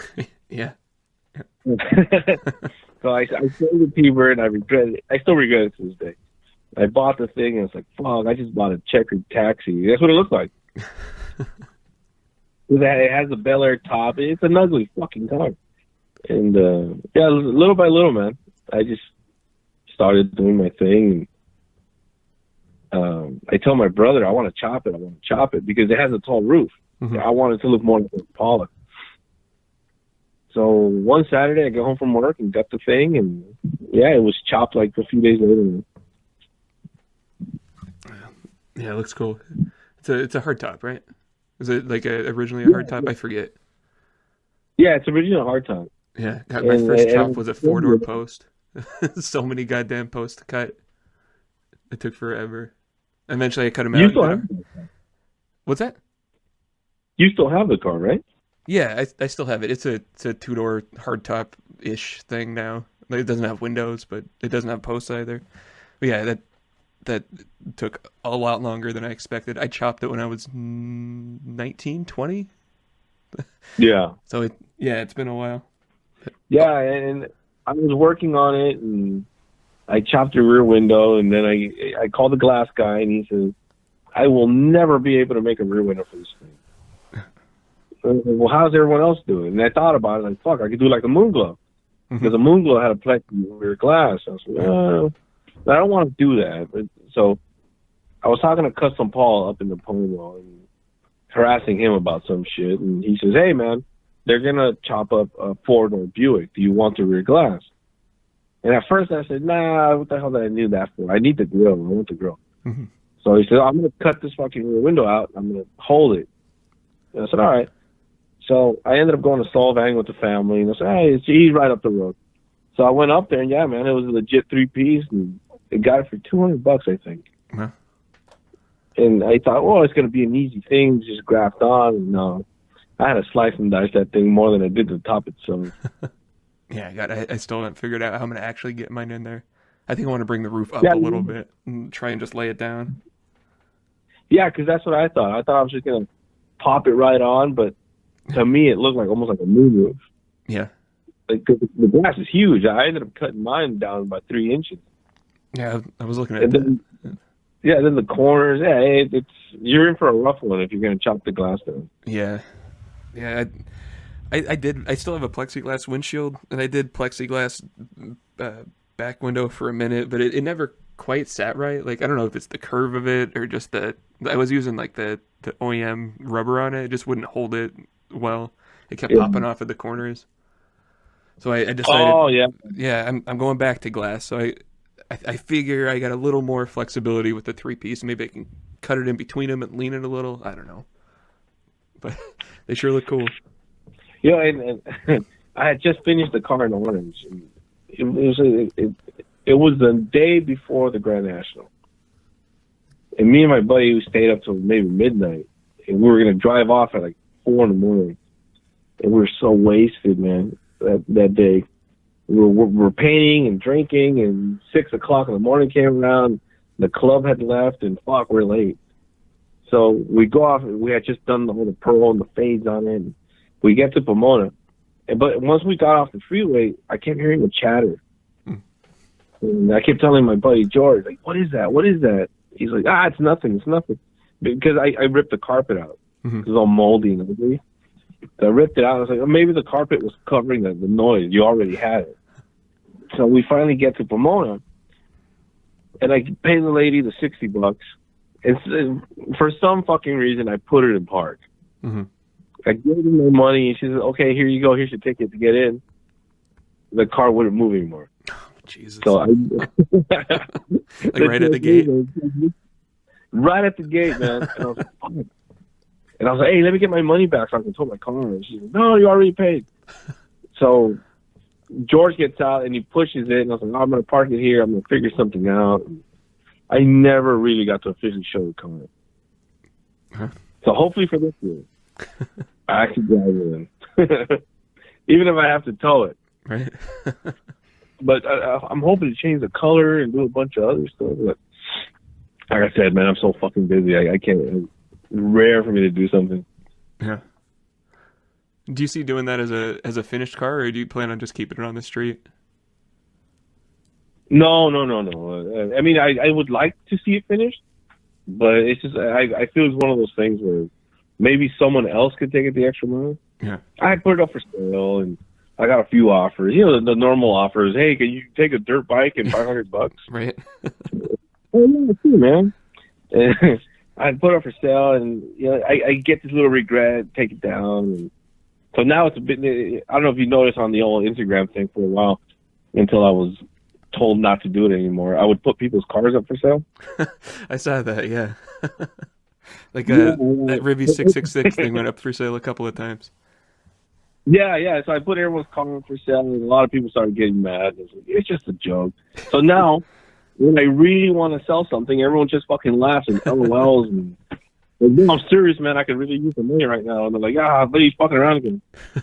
So I'm gonna have to make another profile and start selling stuff as I do. But and what I'm reaching for, I would really love a Nomad. Yeah. Would really like. You remember the one that there was a purple Nomad with veiling down the side, and under the spear there was a lace. Remember that one? Yeah. I believe it was painted by Carter and Walt. Okay. Yeah. Is, one of what's his face's pictures? Howard Gribble. Is that about right? No, I don't think it's a Gribble. Oh, you know what? Yeah, there's one at a show, but there's one in the driveway, and Walt's dad's Impala is right to it. You know, if I can get my hands on a Nomad and do that to it, yeah, I think that's where I'll be done working on cars altogether. But I always get myself into these jams, you know, like right before I got the job offer to work at the studios, I got a gasser that I'm doing for a performance carburetor. I'm doing now. Yeah. Cool. Yeah, that's the one I'm on now. And of course, Revy 666 Dustin He's gonna want his car painted the night before Grand National, like every year. I got my girl's Carmen Gia that I'll probably never finish, but she has a 65 convertible. And fuck, there's always something here. There's always a motorcycle. There's always custom cars at my house. And growing up, like I always see the Brunses. Like, fuck, those guys must be the coolest people on the planet. You know, even today we're walking away from my son's soccer thing, and we're all tattooed. My girl's tattooed, and the kids. And this kid starts following us, and his dad says, "I know they look cooler than us, man, but you can't go home with them." But like I said, I thought the brothers were cool because they had all the cars stuff. Miguel was cool, and Evil Ed was cool. But nah, man, if you see someone with custom cars and lowriders or motorcycles in their driveway, leave them alone. They're probably pretty fucking tired. We have no time for anything. Well, when do you think you're gonna get that 56 going? Oh man, yeah, I really did a number to myself now. Like, I thought we got Josie's car to a point where we could just drive it and have fun and work on other stuff. But stuff keeps coming up. Like we blew her radiator the other day. I'm still putting the new one in there. Then I got a 59 Apache I've been working on. It was my neighbor's across the street. He passed away, so I bought that, like his welders and all his tools off his daughter's. So I've been slowly putting that together. So I got a long driveway. My van's in the garage. 56 is in front of the garage door. Truck's behind that, and the 57's behind that. And I just got to get them out in order, I think. So you see, it's a disease we got, man. We just can't say no to these things. Right. Yeah, back in the haul carcasses of like, I don't even know what kind of car it is, but it's an old car. It's cool. Right. And now I'm being offered these things like, get the fuck out of here. I ain't buying shit. Right. Yeah, we got to stop. And Josie's got a 57 Lincoln sitting at her mom's house. So we're overstuffed with projects. What's that? It's a never-ending thing. Right. Well, even when we say, like, yeah, this is the last one, and then that one car you don't need comes up, and like, oh yeah, I could use that. Right. Yeah, like the Apache was kind of funny. Like that's a car I always thought I wanted. There was a guy in the Boulevard House, Memo, who had a 58 Chevy pickup, and it was just white. It was just like super plain. I think he painted it with a roller or something. And I remember just staring at that thing like, fuck, that's so cool. Like just a car, you know, just something to drive, not a wild custom, nothing like that. And I thought about it for years. And when we moved in here, it was like parked in my neighbor's driveway. And we talk a little bit. He saw the old cars. The person that lived in the house we're in now used to also, he worked at a junkyard. He built like Camaros and stuff like that. He was like the neighborhood car guy. And so we talk a little bit. He's like, oh yeah, you know, I backed out the truck one day. I crunched the door. I can't get it to open anymore. I stopped working on it. So it's like, oh yeah, well, let's get it going, man. Pull it out of the driveway. We'll get this thing fixed. It's no big deal. I'll find you a set of doors. We can fix it. He was like, oh, cool. But you know, at that point, his health was going like straight down pretty much as soon as we moved in. Then he passed away, and I was just sitting and looking at this thing in his driveway for months. It was just sitting. No one was coming by looking at the house. Like his kids, he has 2 daughters. They live kind of far away. And I was just like every day. And in the meantime, we bought that Lincoln. So we were like stuffed on cars. And then they came over one day like, yeah, you still want the truck? Like, just make me an offer and it's yours. So how do you pass it up, you know? Like, I get to finish my neighbor's project. And it was like a neighborhood truck. Like, everyone in the neighborhood knows it. They used to take people to go, you know, drop stuff off at the dump in it or go pick up furniture with it. So, like, I walk around the neighborhood now. People ask if I got Bill's truck going. And so it's, you know, I gotta keep that part of the neighborhood alive. I couldn't turn it down. But my God, I couldn't take another project either. It's shit. You're a better man than I am. I would have said no. Yeah. I got it now. It'll be cool. It'll be my Batmobile. I'm excited, but just one too many projects. So the 56 will get going eventually. I've always told myself, like, if I have to wait until I'm like in my 40s or 50s to build like a nice show car, like the one that I've always wanted out of it, it's worth it. You know, it's the vision I had when I was 16, but I'll get to it eventually. Yeah, I want to get to the point where I can, like I said, own a Nomad or a Starliner and a Corvette. If I have those 3, I promise, and you guys can hold me to this, to the world, I will never work on another car. But until then, I'm sure we'll keep dragging everything we find home. Yeah, I think I'm at capacity. I can't imagine. I guess maybe you get rid of something. I'm not any good at that. I think I've sold 3 cars and I've regretted every single one. It's like watching them go away is the hardest thing in the world. You don't find them like you used to anymore. I remember when I was a kid, you can go down any street and you'll find a 59 or a 60 or 65, whatever. You name it. Just go into certain neighborhoods, you're going to find them. It's dried up now. Yeah. And sadly, what you see at shows now, people, they hack these things up. I mean, I got nothing wrong or against suspension modification, hydraulics or airbags. But if you're going to do them right, because if you don't, these cars end up sitting at the back of shops or being sold or junked or taken apart. And, by the time my kids get old enough, there's not going to be anything left. Yeah.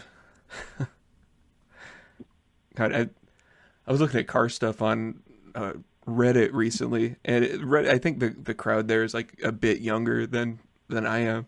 It's so weird seeing them talk about classic cars from the 90s. It's like, come on, man. Yeah. This is what everyone in my high school drove, and no one wanted it, and it wasn't cool.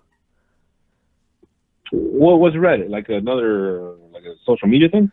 Oh, yeah, sort of. I guess it started as like a news sharing thing. There's like little forums, like little communities. Oh, okay. You know what I wouldn't mind coming back is the billet suit. You can't, I mean, a lot of people are like, that's dumb, that's stupid, But the scene today exists because of the billet scene. Yeah. That's what we saw growing up, Like the ZZ Top 34, and, cars like the Boyd cars. They were cool. Yeah. Like the mini trucks, all the chopped mini trucks with billet wheels. That stuff was cool. There's a guy in Australia right now that I forget his name, but he painted a '66 Impala or Caprice, and he bought these billet wheels. It has a full lowrider paint job, modern style lowrider paint job, and he bought these billet wheels and rollers just to get the car around to and from. And he polished the wheels, and I tell him, like, dude, that style is totally '90s. And it's a thing in Dustin have been talking about, like, it was really cool, but our club isn't about that. And, if Willie hears this, I don't care what you think. But, yeah, I think the whole billet wheels thing would be really cool. I've been trying to convince Reevy to put those on his car, but he won't do it. It's funny. I'll sit there. What's that? I'm not sure if I'm going to sign on with the cool billet wheels, but I will agree that era, like, I've always said Cadzilla is one of the most important customs because it kept it alive through that whole patch where traditional customs weren't being built. So, yeah, I'm glad those guys were around and keeping the car shows going, where otherwise, it's sort of like now, I think we're in like a custom car trough right now. Like, there's a few of us building stuff who really care about it, but shows have shrunk a lot. And there's a lot fewer shows up here, at least. Yeah, out here there's something to do every weekend in Los Angeles, but it's the same thing. No one's changing anything. And I like I told Reevy, you should really put the billet wheels on. It might spark something. And he says, no, it's going to spark fucking hatred. As much as I like it too, it's going to spark hatred. I was like, yeah, but there's a reason why the scene today. Because at one point, you got to admit, like I tell everyone else, customs were dead. Yeah. To the general population, not to us. But it might spark something. He said, no. I don't know if you remember Pearl Jam from Lifestyle Car Club? Mm-mm. It was like a raspberry pink Riviera. Before that car was Lifestyle. It belonged to Butch. That was, I believe, from New Life. Butch died, and I'm not too sure about the history, but I believe the club died with him, and then they started a Lifestyle from that. But the car stayed within that small group. So Albert, the guy who owns it now, in the 90s, Custom Rodder was the place to see cool cars with billet wheels. He put the car in the magazine, and this is supposed to. That car is the legendary, Butch car, the Riviera. He put billet wheels on it. He still had the hydraulics, and he slammed them on those. It looked like a hot rod rake. And I believe it got him in trouble with that club because he put in the article that he's from Lifestyle Customs. And I found the magazine recently. It's like, to me, that is fucking cool. You know, before anything today, you had the billet stuff. And like you said, you probably won't sign on to that, but I think it'd be cool to the pace. That, the psychedelic paint jobs, I wish those would come back more. Yeah. I really wish like someone would just kind of bite the bullet and say, okay, yeah, do something crazy. You know, like the stuff that art him, everything from NorCal and the East Coast. But now everyone's stuck on just metal flaking tops and doing fans and endless line, which is cool. But come on, man, let's switch it up. Yeah, I'm seeing a lot more people building like really, really, really subtle customs, like focusing more on metal finishing. You know, replacing panels without doing it the hack way that we used to, where you just weld and Bondo and like stick round rod in instead of rolling a fender edge. It's Bondo was cool, man. I mean, like Roth stuff was made of it, right? I remember. Yeah, it's made the same thing. Like I remember people telling me that you look at the Outlaw one side at a time because it's not the same. But part of me wishes that people just get a little wild and take a Sawzall to their cars more often. I mean, that was the most exciting thing about, you know, like the early 2000s, like going to Paso, seeing customs in progress. In fact, your Pontiac really reminded me of that because you'd show it with like, you know, with the headlights like tacked in of a different color, like on the street moving. That's the sort of stuff that really got me excited in the first place.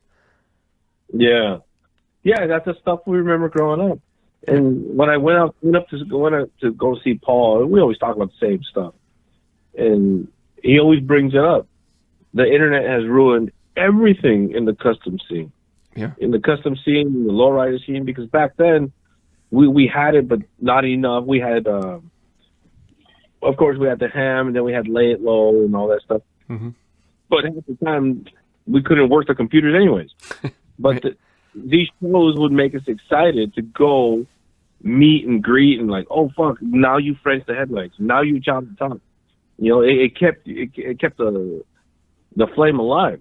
Yeah, like you exactly. you could go and, you know, and now it's like I can do it better than you, or I can do this and I can do that, and it's completely killed the whole social part, right? You know, of society itself, and as far as custom cars, because yeah, now I don't care what the hell you're doing in your car. I just got to go on your page and see it, and not talk to you. Right. It's another thing I've always, you know, me becoming an old man complaining about things. I remember like neighborhood cars or like cars you'd see at a gas station where they weren't like a real custom and maybe they had shaved door handles or something. Like, oh my God, this is the coolest thing in the world because it's right in front of me now and I didn't expect it. It was totally different. Yeah, and that, like I said, back then you had who else? Hey, who was the leader of the Yakety Yaks? Rick Grindle, the pinstriper of all people. When I was a kid, we had just moved into this neighborhood, and I remember we were making a left into our street, and there was a 53 Victoria, old guy, smoking a cigarette, with a Pomodoro, probably weighed 90 pounds wet. And I remember looking at the window and staring at this guy. This guy was so fucking cool. You know, my dad at that time still had he had a 60 Pontiac, 66 Impala, and 70 Riviera. So I was always around all this stuff from the shop, but that guy had a certain look. You know, he had the look of, I'm not going to say Marlon Brando, but he just looked like a total fucking badass. You know, so when we started going to all these shows, I remember, I'm sorry, and I'm staring at him, and he turns to look at me, and he just gives me a thumbs up, and it's like, oh, fuck, I want to be that guy. I want to be the fucking deadbeat in the old custom car. So when we started going to all these punk rock shows in Toluca Lake and hanging out with the car crowd, you had Dan Collins. Dan Collins had the look, man. He was rockabilly all the way. You know, he had the creepers. He had the hair. He was like the role model. Like, not the role model. What word am I looking for? Archetype. But yeah, he was a poster boy of what you should fucking look like. And then and then you get into hanging out with him and talking to him, and then you realize, well, fuck, the Cramps live in our fucking town. Like we make fun of the Rockabillys, but fuck, there's a little bit of Teddy Boy in everybody here in the San Fernando Valley. Yeah. Because you had all the shows, you had Deadbolt, you had the Cramps, and it wasn't Rockabilly. It was a certain look, that the whole scene had. And I made a comment the other day. You know how everything in the past 2-3 years has become, you have to look like an 80s cholo, the whole gangbang thing. Yeah. That's a whole cool thing now. And I made a comment the other day. This stuff wouldn't exist if Lux was still alive. But that's me being stuck in the old ways. I really wish Lux was still alive, because you can go to these shows and these bars, and that was the place to go see custom cars. All the cool guys, all the customizers, they were my age at that time, and they would sneak you into these bars, and you're fucking sitting there watching Deadbolt or the Cramps or the local punk rock bands, and I was on top of my world when I was a kid, man. I involved myself 100%. Yeah, it's a shame people don't get to experience that in the same way now. Like, everything's planned out. You know where you're going, how you're going to get there. You got directions, like, immediately. You know who's there before you show up. No, I see back then, you were lucky you got the flyer maybe 2 days before the event. Right. I remember seeing flyers and making a weekend around it. Yeah, exactly. You can go to this place, and after Toluca Lake or after going to the shows in Hollywood and escaping that, you come to Burbank, and Burbank has this long strip of bars at that time before it got too expensive, where any kid in 15, 14 that looked the part was let in. Right. They just told you, don't drink, don't pick up a beer, and you won't get thrown out. That's what made it fun back then, because you can spend 2 days out of the weekend, Friday and Saturday, and completely recover for Sunday. And it was always a welcoming scene. Like, even back then, you could see Robert Williams at these shows. You see Robert Williams before he painted his Roadster, and you ask the crowd now, like, who Robert Williams or Dan Collins or Miguel Zarate, who are these guys? Yeah, they're not going to tell you. That sucks, because social media has become a soapbox to make everybody famous and popular.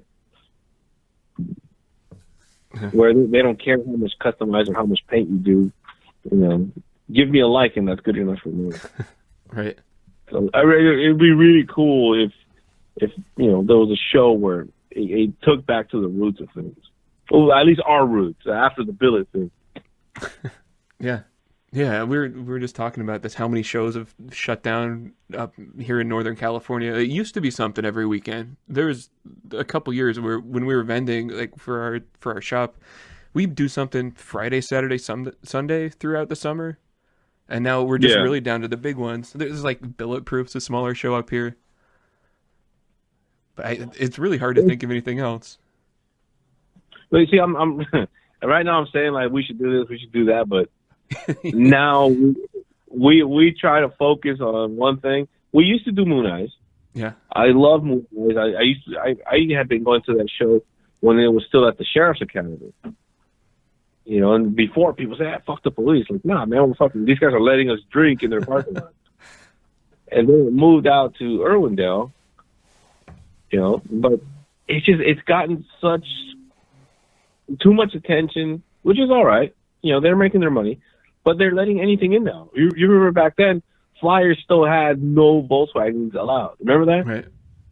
I don't know how it was up north, but down here, it would always, because the Volkswagen scene is weird. Yeah, the Volkswagen people, they're just weird people. Yeah, back then, you had a handful of cars, and now, which is cool because the scene is growing, but they're not taking care of the people who are making the scene. It's more money, and look what that became. The show shut down, and there's not a venue that'll host it. I don't know if you guys ever come down for Moon Eyes, but yeah, they canceled it altogether for this year. So now, it's 10 years ago, I think. It's been a while. Oh yeah, then you saw it when it was at this really cool fucking prime. But yeah, now we try to focus on Grand National. Yeah. You know, when I joined the club, going on 5 years now. When I joined the club, I told Dustin, I want to join, but let's make ourselves a little bit bigger.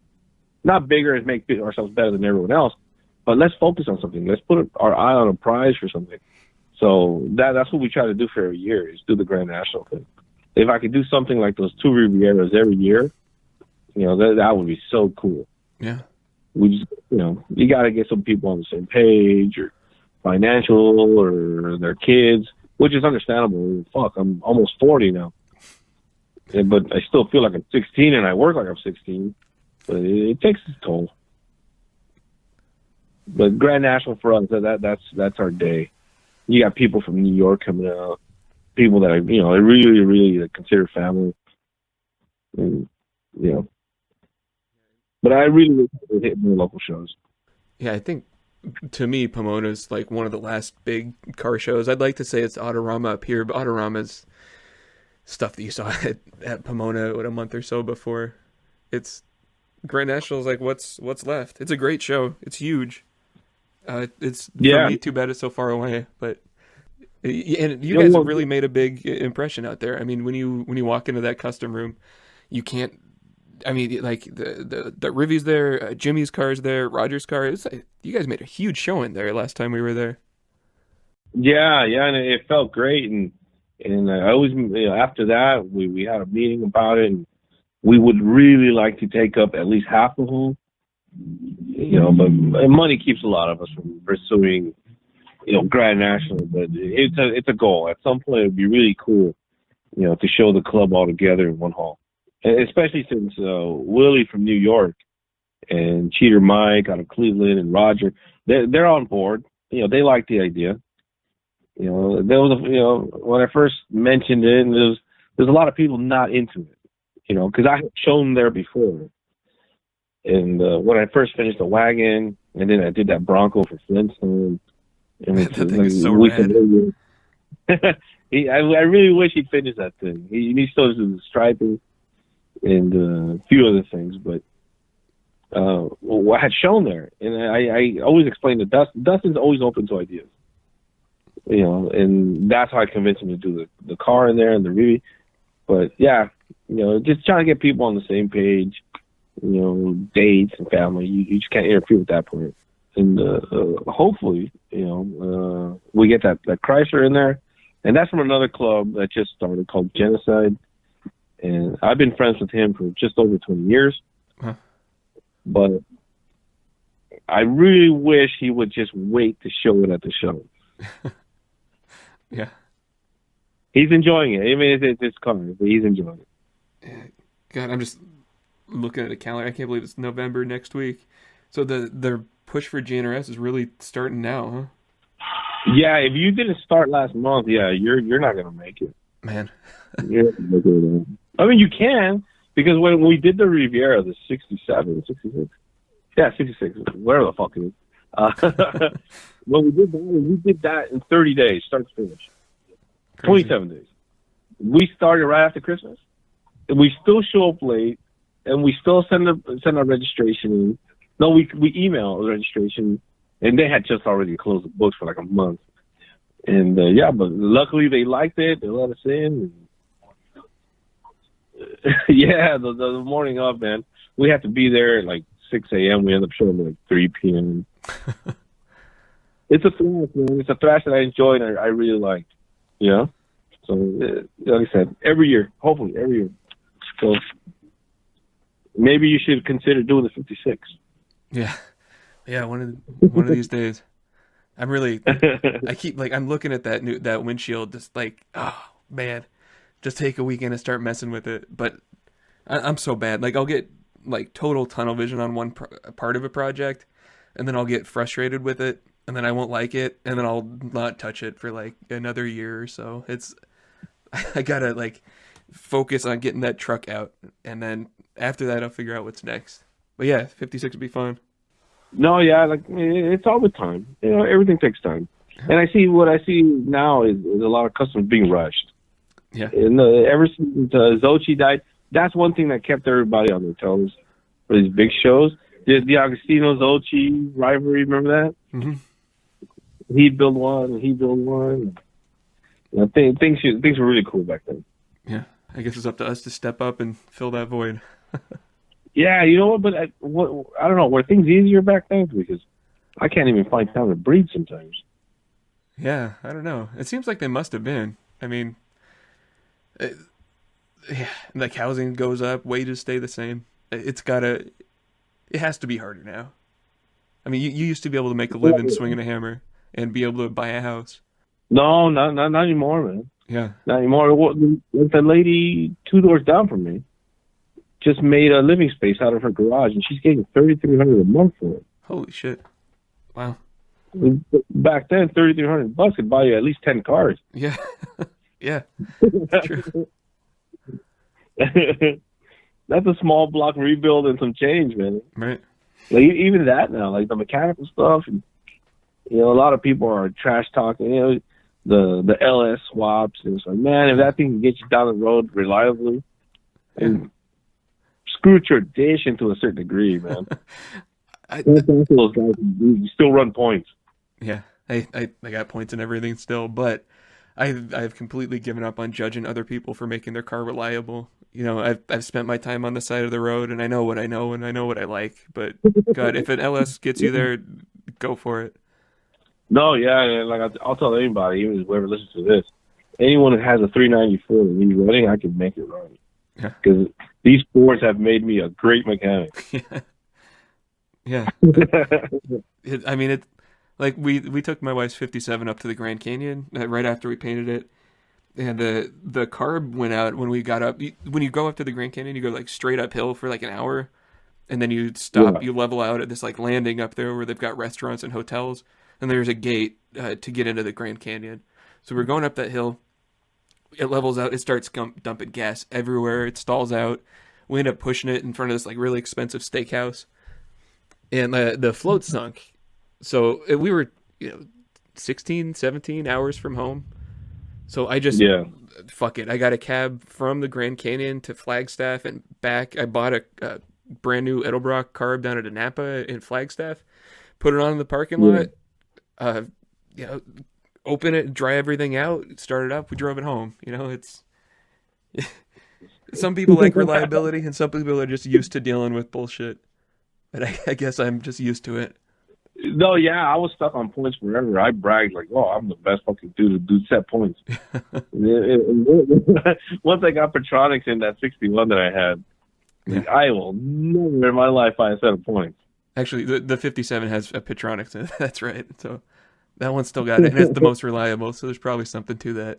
See, I used to carry around boxes of points and just sand them. All right, set them. All right, let's go. It's only going to get you where you need to go, and you got to reset them again. Right.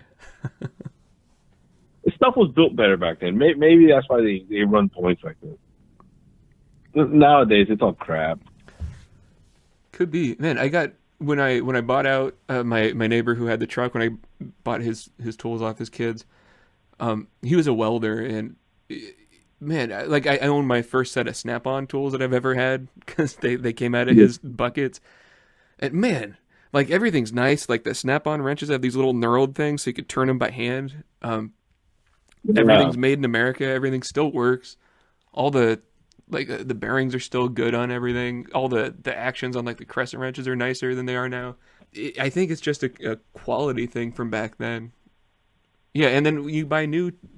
I'm with the truck. I'm going through all this stuff again for the first time. Like, buying new... a new master cylinder or shit like that. And instead of going to the parts store, I have to go to like Rock Auto or something because no one can sell anything in person anymore.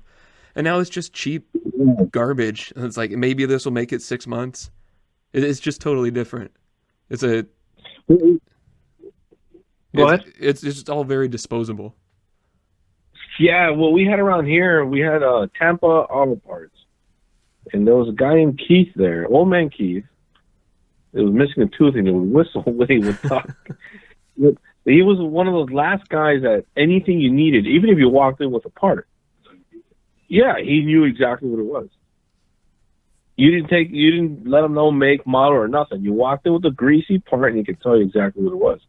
And that's the type of crowd we're losing with the painters and the customizers, like the old school crowd, man. You don't get that anymore. And then anything you needed, you can find it. Give him an hour, and he'll have it at your fucking door. Yeah. I remember going to part stores where they were like, I don't have that, but if we stick these two things together, I think it'll work. You know, like, you don't get that at all anymore. Yeah, you're losing all that knowledge. And then they're closing the vocational schools. Yeah. Where you go learn to paint and weld and do whatever. And they're making everyone just stuck on YouTube now. Now, if you ask anyone how to fix something, just look it up on YouTube. It's like, no, man, you got to use your hands. You got to use your hands to do this type of stuff. And hopefully, my kids kind of get that instilled in them too. Yeah. That's like yesterday we took them out to Formoso to go watch the drag races. Something I've been doing since I was a kid. And my oldest wasn't about it until the end of the day when he started seeing the actual funny cars come out and cackling in his face. He's getting nitro in his eyes. You know, they're gasping for air. And my girl's like, oh, they're going to get sick. It's like, no, man, it's called a baptism once you get nitro down your leg.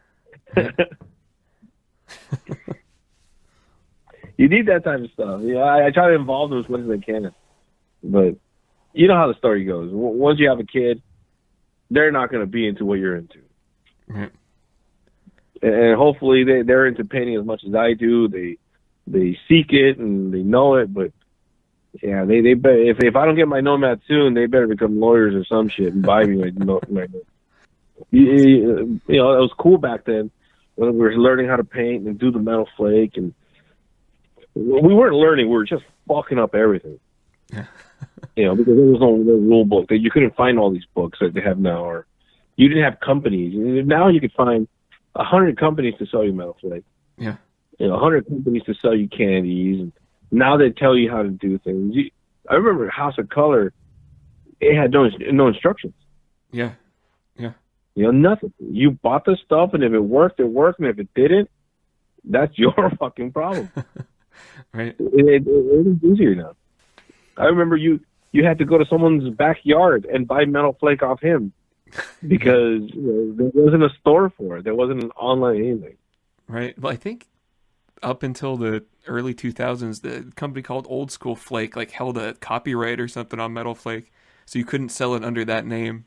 Oh yeah, that's right. And it used to come in little boxes. It became in a box like an 8-track tape. It had a little plastic bag inside. Yeah, I'm not that old.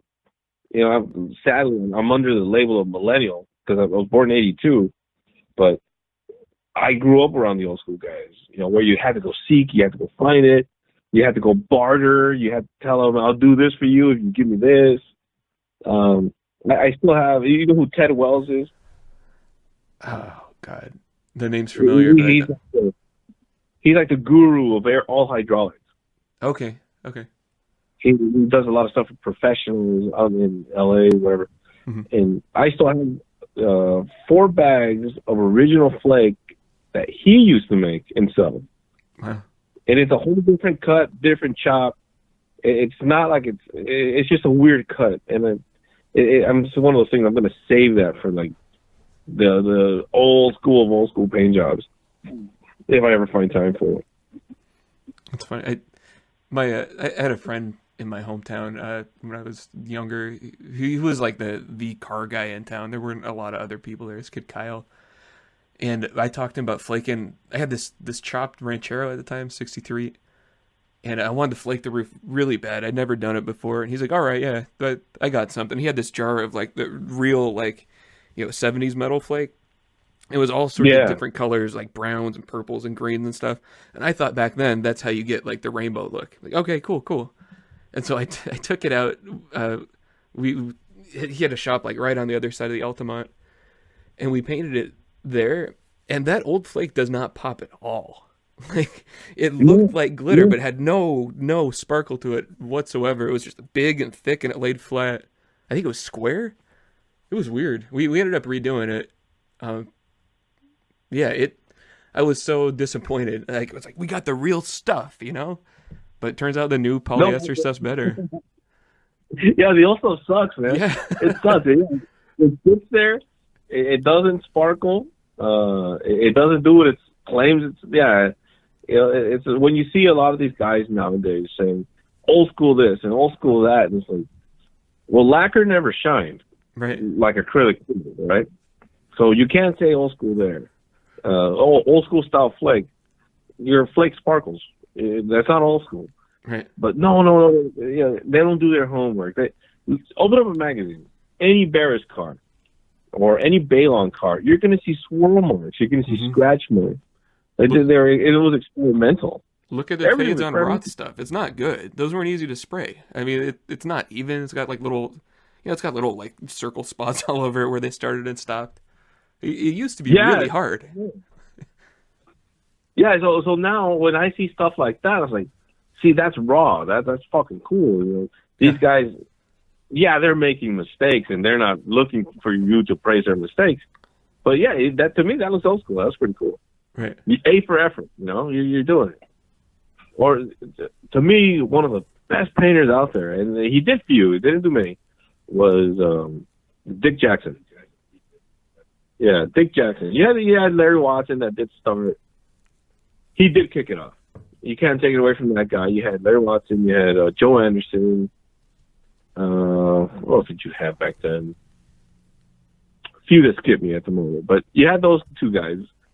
You know, those guys did set it off. But to me, one of the first lowrider paint jobs, it was 100% lowrider, is Dick Jackson. He did a 59 Impala. It had blue panels and fades. And the thing just looked flawless. You know, I think, to me, it kicked off from there. No, see, those were old 50 style paint jobs. Those were panel jobs, but that Dick Jackson 59 had that look, you know? There's so many jobs out there that you can just copy, and it was really cool, but everyone's so stuck on changing the wheel. Oh, shit. I just looked over at the clock. You got a lot of editing to do, man. A lot of bleeps. I'll do my best. Is there anything from the shop you want to talk about, or like anything you want to like any projects you're excited about or anything like that coming up? Well, I still have that 70 Impala that I'm yet to finish. That I was planning on moving out of the shop and bringing it home, but I still have a bunch of fades I got to do. I still got the whole driver's side to do. And hopefully I can get that done by the end of this year. As far as anything big projects, not really, man. I started working for Fox, and they've taken up the majority of my time. I really wish I could build up the name a little bit more, but it became. I made my hobby into my chore, you know. Yeah. But if there's anyone that wants to jump on an old school thing and has patience, yeah, I'll do it, man. Other than that, finish the 58.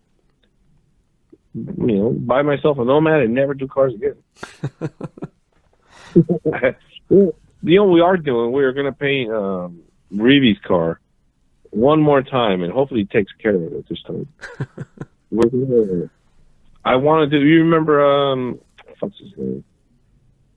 Gary from Texas. What's his name, George?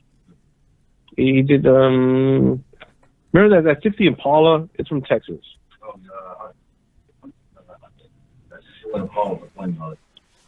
Yeah. We wanted. I want to do the car in like full abalone, but actual, not flake, pure abalone flake itself on that car. So it'll be white and maybe.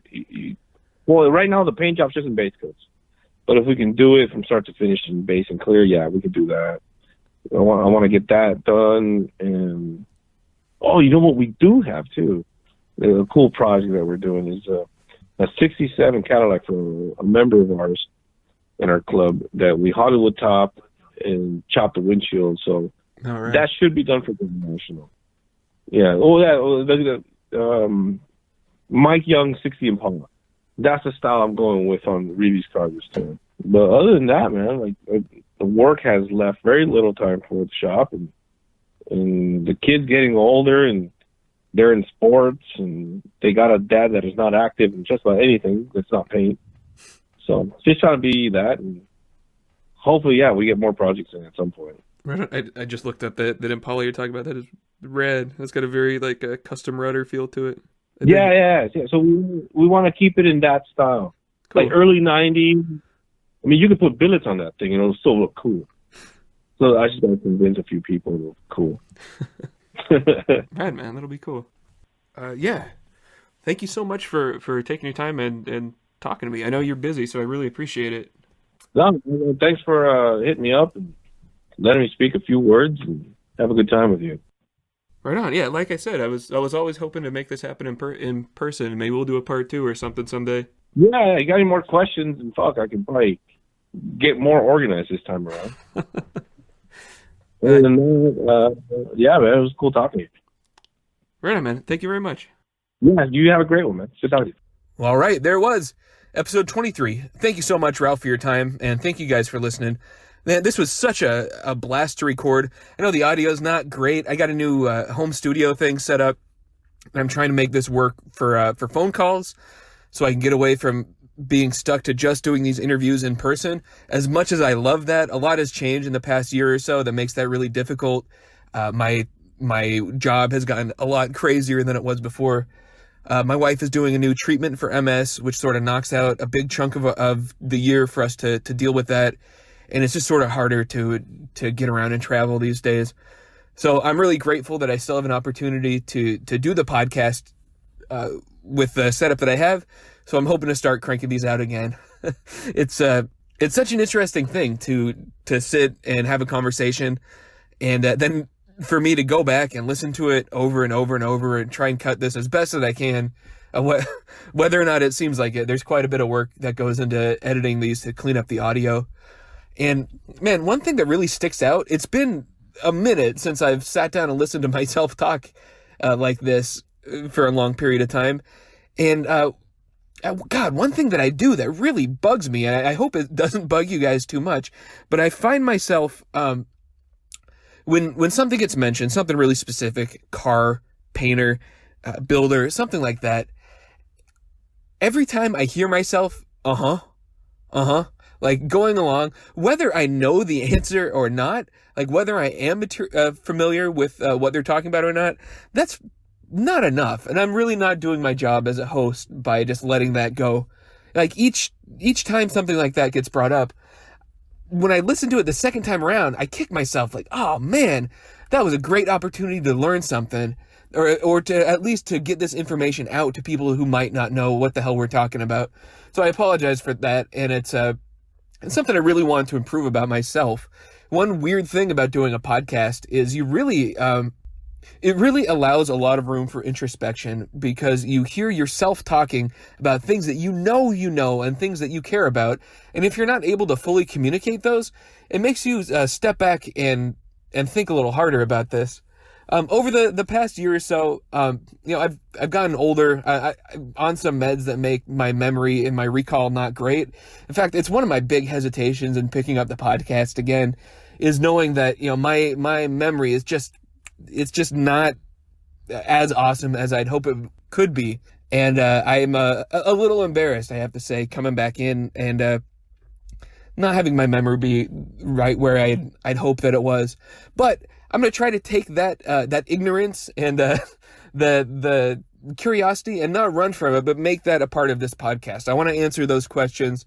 I want to ask the questions that fill in the blanks so you guys have a fuller and better idea of what we're talking about, because these details are so important. And every time I remember to dig a little deeper, I always find something cool. So I feel like I was able to do that at least somewhat on this one, and I will continue to try harder to do a better job of that. I also want to thank a listener, Dirtbird Customs on Instagram, for reaching out and seeing where I was at with the podcast. Ralph is actually one of the people that he brought up. Like I said before, I have had him on my list of people to interview since the very beginning. So thank you guys. Thanks to everyone who's been supportive of doing the show. I am really excited to be picking this back up.